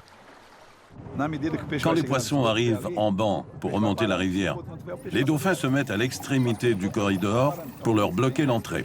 À ce moment-là, les mulets s'arrêtent, mais ils continuent d'affluer. Au bout d'un moment, il y en a 100 ou 200 qui sont coincés là.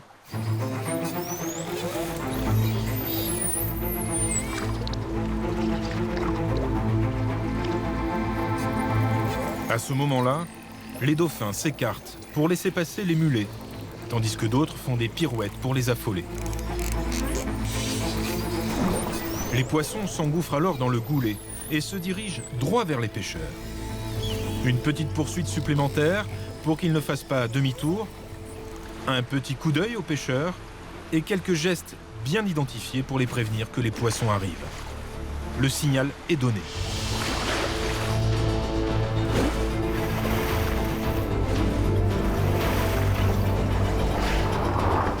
Il n'y a plus qu'à attendre que les pêcheurs fassent leur travail pour aller tranquillement récupérer sa part du butin. Et ça continue ainsi pendant les 2 heures de la marée montante. Il y aura bien assez de poissons pour satisfaire l'appétit de tous.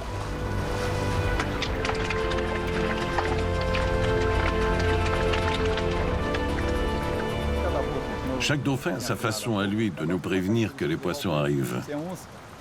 Il y en a qui font de grands mouvements quand ils montent respirer, comme s'ils voulaient dire quelque chose.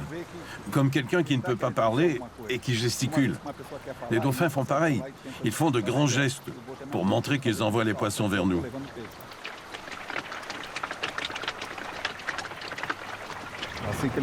Dès qu'ils naissent et qu'ils viennent sur la côte pour pêcher, on leur donne un nom. Ça peut être en rapport avec une blague qui circule ou avec le nom de pêcheur qu'on aime bien taquiner. C'est suivant l'inspiration du moment. Scooby est né quand le dessin animé est sorti à la télé. On a trouvé qu'il ressemblait à Scooby-Doo. Ah, Scooby!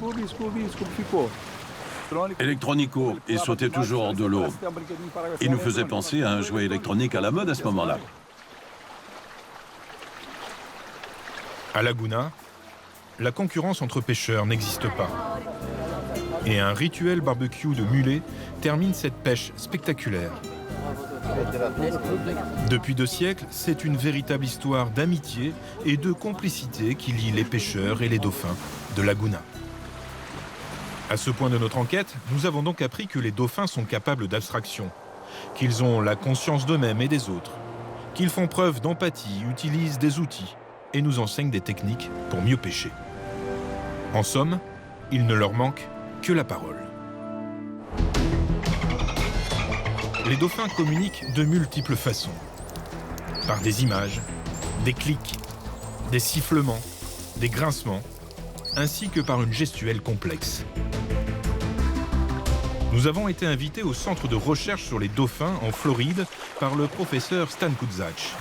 Il travaille sur l'élaboration du langage des cétacés. Comment s'engage une conversation entre dauphins? Utilise-t-il des prénoms et des noms? Est-ce que chaque dauphin a une carte d'identité sonore? Il y a des années, Holly m'a dit qu'elle avait appris à des mères à aller chercher leurs petits quand les entraîneurs leur demandaient de le faire. Les mères avaient le choix.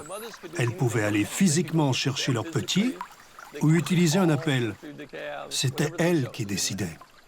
Et ce que nous avons découvert, et ça c'était vraiment surprenant, c'est que les mères choisissaient presque toujours de les appeler. Chaque mère utilisait un sifflement distinctif pour appeler son petit. Pour le démontrer, il suffit de mettre la mère d'un côté du bassin et son petit de l'autre côté avec un autre dauphin. On demande ensuite à la mère de faire venir son petit. Elle ne bouge pas et se contente de l'appeler. À l'autre bout du bassin, seul son petit réagit et la rejoint. L'autre n'a pas bougé.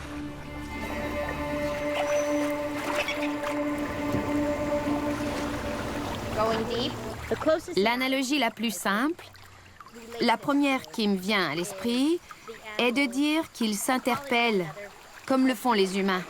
« Hé Steve, viens ici !» ou « Hé toi, viens par ici !» Pour s'identifier, les dauphins émettent 2 vocalisations. La première correspond au nom de sa tribu et l'autre à son prénom. Pour appeler un congénère d'une même famille, il ajoutera à sa signature celle de son interlocuteur.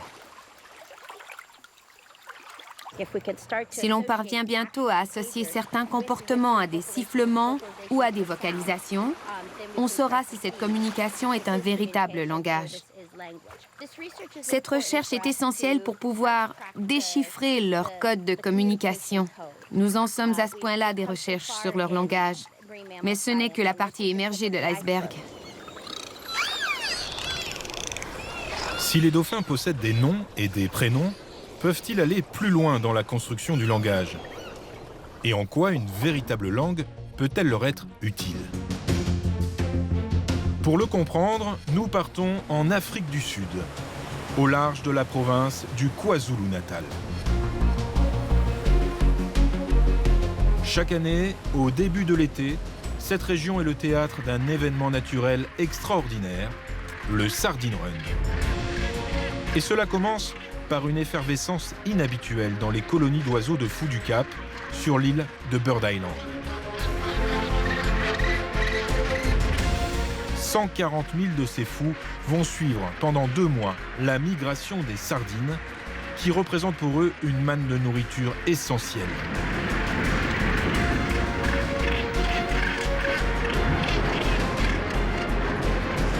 Pour les dauphins, cette nuée d'oiseaux est un signe qui ne trompe pas.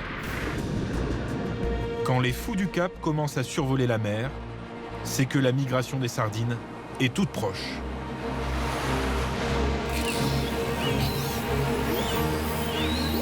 Si les fous du Cap sont toujours les premiers à repérer les proies depuis le ciel, suivis de près par les requins, les dauphins arrivent très vite sur place, alertés à plusieurs kilomètres de distance par le martèlement des oiseaux qui crèvent la surface de l'océan.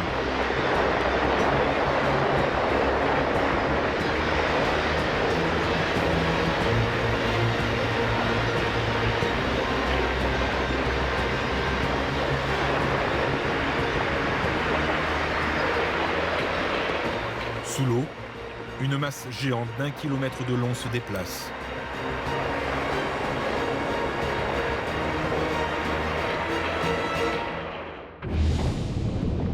Un banc de 4 milliards de sardines. Des millions de tonnes de nourriture à la disposition de tous. Le méga festin peut commencer.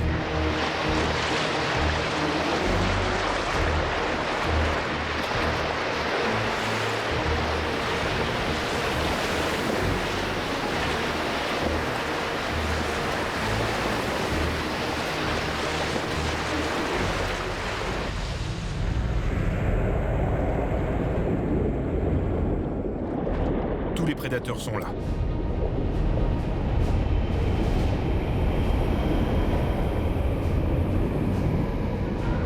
Alors, au milieu de ce chaos, il faut bien que les dauphins se comprennent.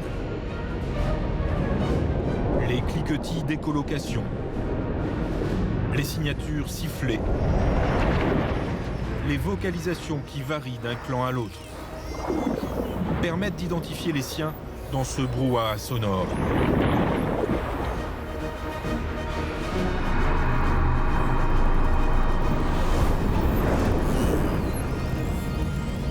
Ainsi, chacun sait où l'autre se trouve. Et chacun n'écoute que la langue qui est la sienne.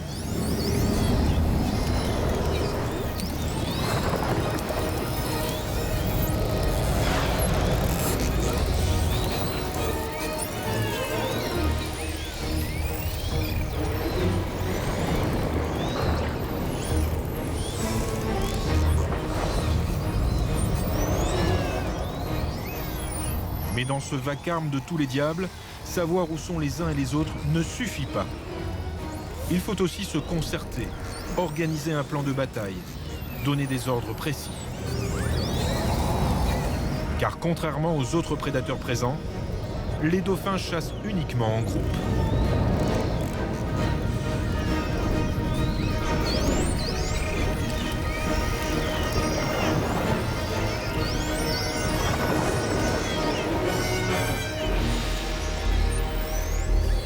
La plus grande partie du banc de sardines est passée. Pour quelques instants, le champ de bataille retrouve un semblant de calme. Mais dans quelques heures, tout recommencera. 1 milliard de sardines y laisseront la vie. Nous voulons donc savoir si les dauphins possèdent de véritables langues, contenant des notions aussi abstraites que droite ou gauche, indispensables pour coordonner une chasse comme celle du sardine run. Un seul moyen à cela, leur soumettre un problème dont la solution complexe ne peut passer que par la parole, la transmission d'un message élaboré. Dans le centre de Stan Kujach, en Floride, nous sommes allés filmer une expérience originale.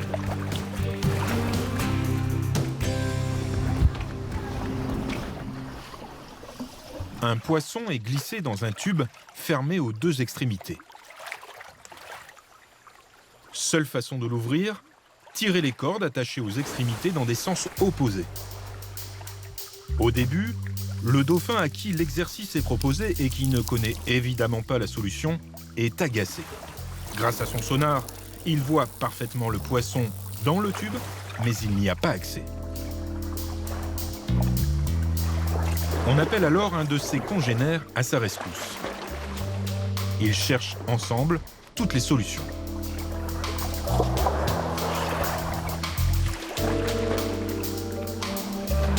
Et puis, à force de tâtonner, d'expérimenter, ils y arrivent.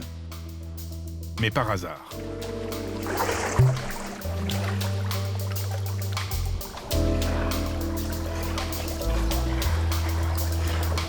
Perspicaces, les dauphins ont donc trouvé la solution. Mais dans cette première tentative, il n'y a pas eu utilisation de langage.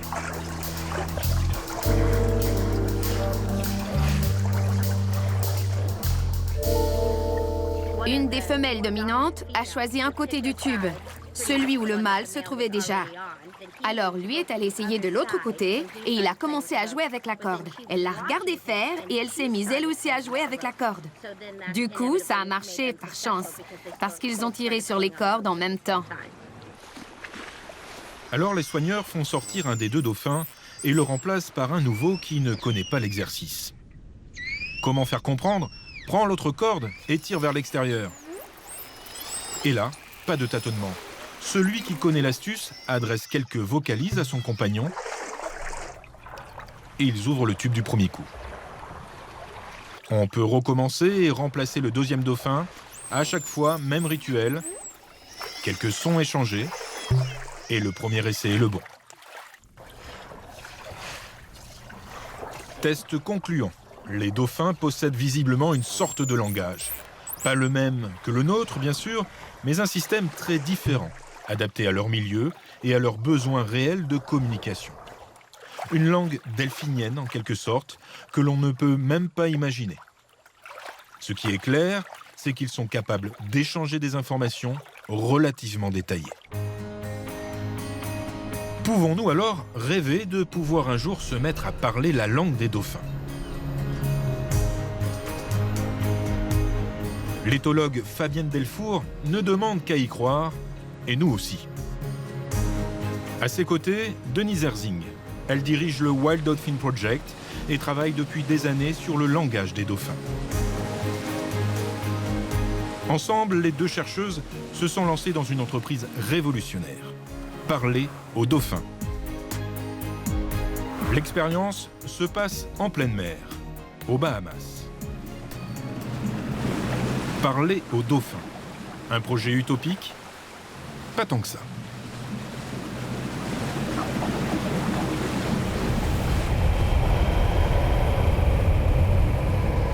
C'est intéressant d'imaginer comment franchir le fossé de communication entre deux espèces.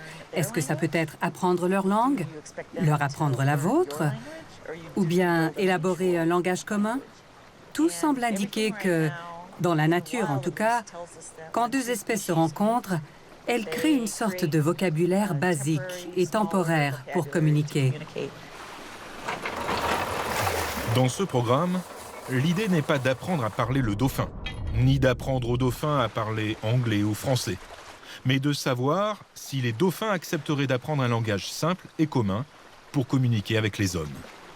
Avec Denise Herzing, de jeunes ingénieurs ont mis au point un langage électronique adapté aux capacités vocales des dauphins.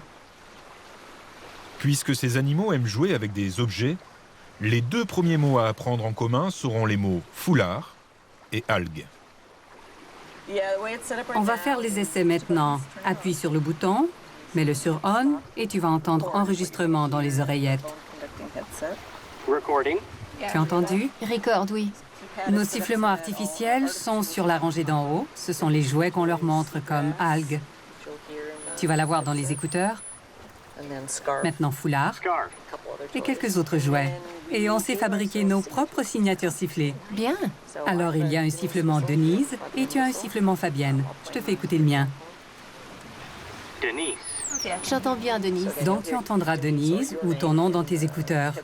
Et on a aussi la signature sifflée de certains dauphins qu'on voit souvent. Par exemple, Palette et Brat. Comme ça, si tu les vois, tu pourras leur dire bonjour dans leur langue. Quand les dauphins seront autour de nous, ils entendront nos sifflements dans l'eau et nous, on entendra leur sifflement plus le mot anglais correspondant.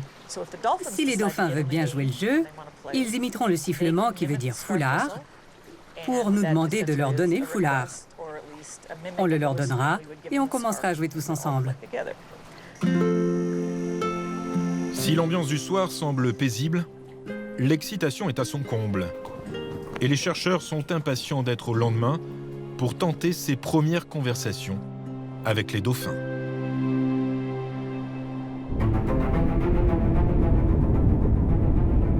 Au petit matin, c'est au-dessus d'une épave que Fabienne, Denise et leur assistante Bethany viennent rejoindre les dauphins.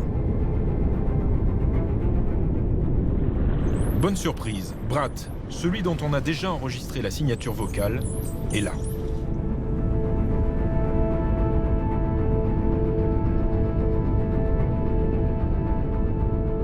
C'est donc le jour J. Sans attendre, Denise émet les premières vocalises. Denise. Scarf. Scarf. Brat semble immédiatement intéressé. Après avoir sifflé son nom, il s'empare du foulard, suivi par d'autres dauphins qui commencent à jouer avec lui.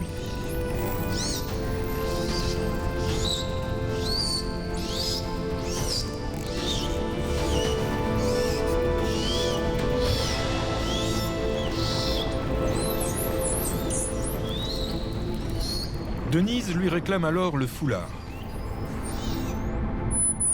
Scarf. Brat donne son nom et essaye d'imiter le mot foulard. C'est au tour de Bethany d'essayer maintenant avec une algue. Bethany. Sarcasm. Brat s'identifie. Les dauphins se prennent au jeu mais n'arrivent pas à prononcer clairement les mots demandés.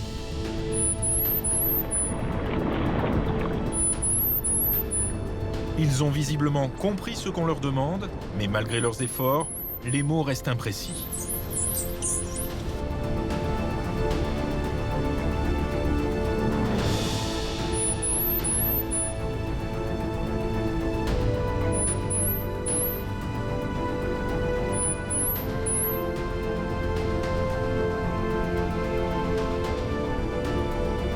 Bethany.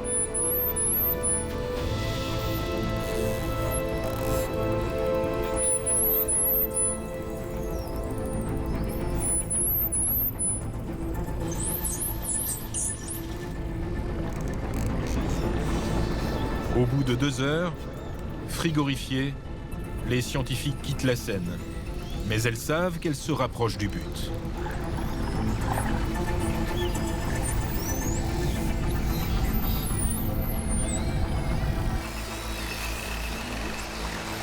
On sait que les dauphins sont intéressés par ce système et qu'ils continuent à interagir avec. Ils essaient même de reproduire les sons envoyés par le système, mais l'ordinateur est incapable de reconnaître tous les sons. C'est comme si l'ordinateur devait reconnaître le mot rose et il va y avoir des individus qui vont dire rose, d'autres qui vont dire rose et d'autres qui vont dire rose. On sait que c'est le même mot qui signifie la même chose. L'ordinateur, lui, est incapable de faire cette distinction-là. Une fois qu'on aura résolu cet écueil technologique, on aura une interface pertinente, opérationnelle et efficace qui permettra de faire communiquer dauphins humains et humains dauphins.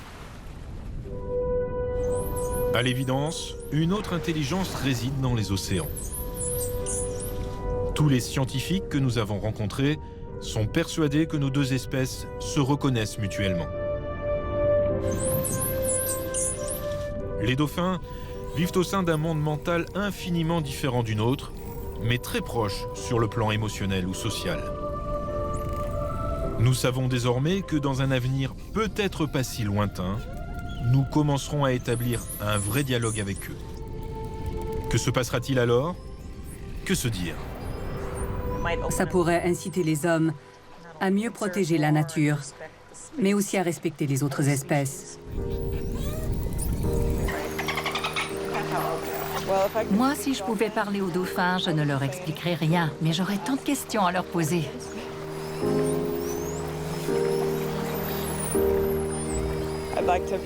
J'aimerais comprendre les relations qu'ils ont entre eux, tout ce qui appartient aux émotions et qui ne se mesure pas.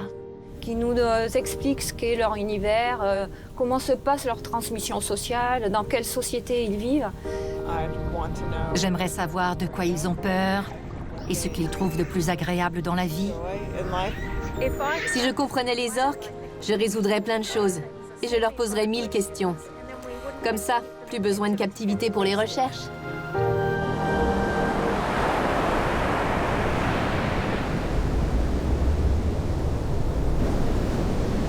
Imaginez maintenant, et si à votre tour, vous pouviez parler à un dauphin?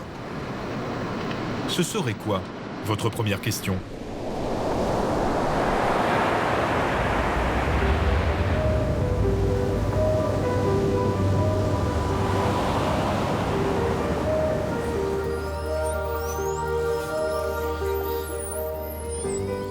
Voilà, j'espère que cette émission vous aura permis de mieux connaître ces animaux fantastiques que sont les dauphins et les orques, et surtout de vous faire une opinion personnelle sur cette question pas si simple de la captivité. Toute la rédaction de Thalassa vous remercie de votre fidélité. On vous attend bien sûr nombreux sur nos réseaux sociaux. En tout cas, à bientôt et bon vent.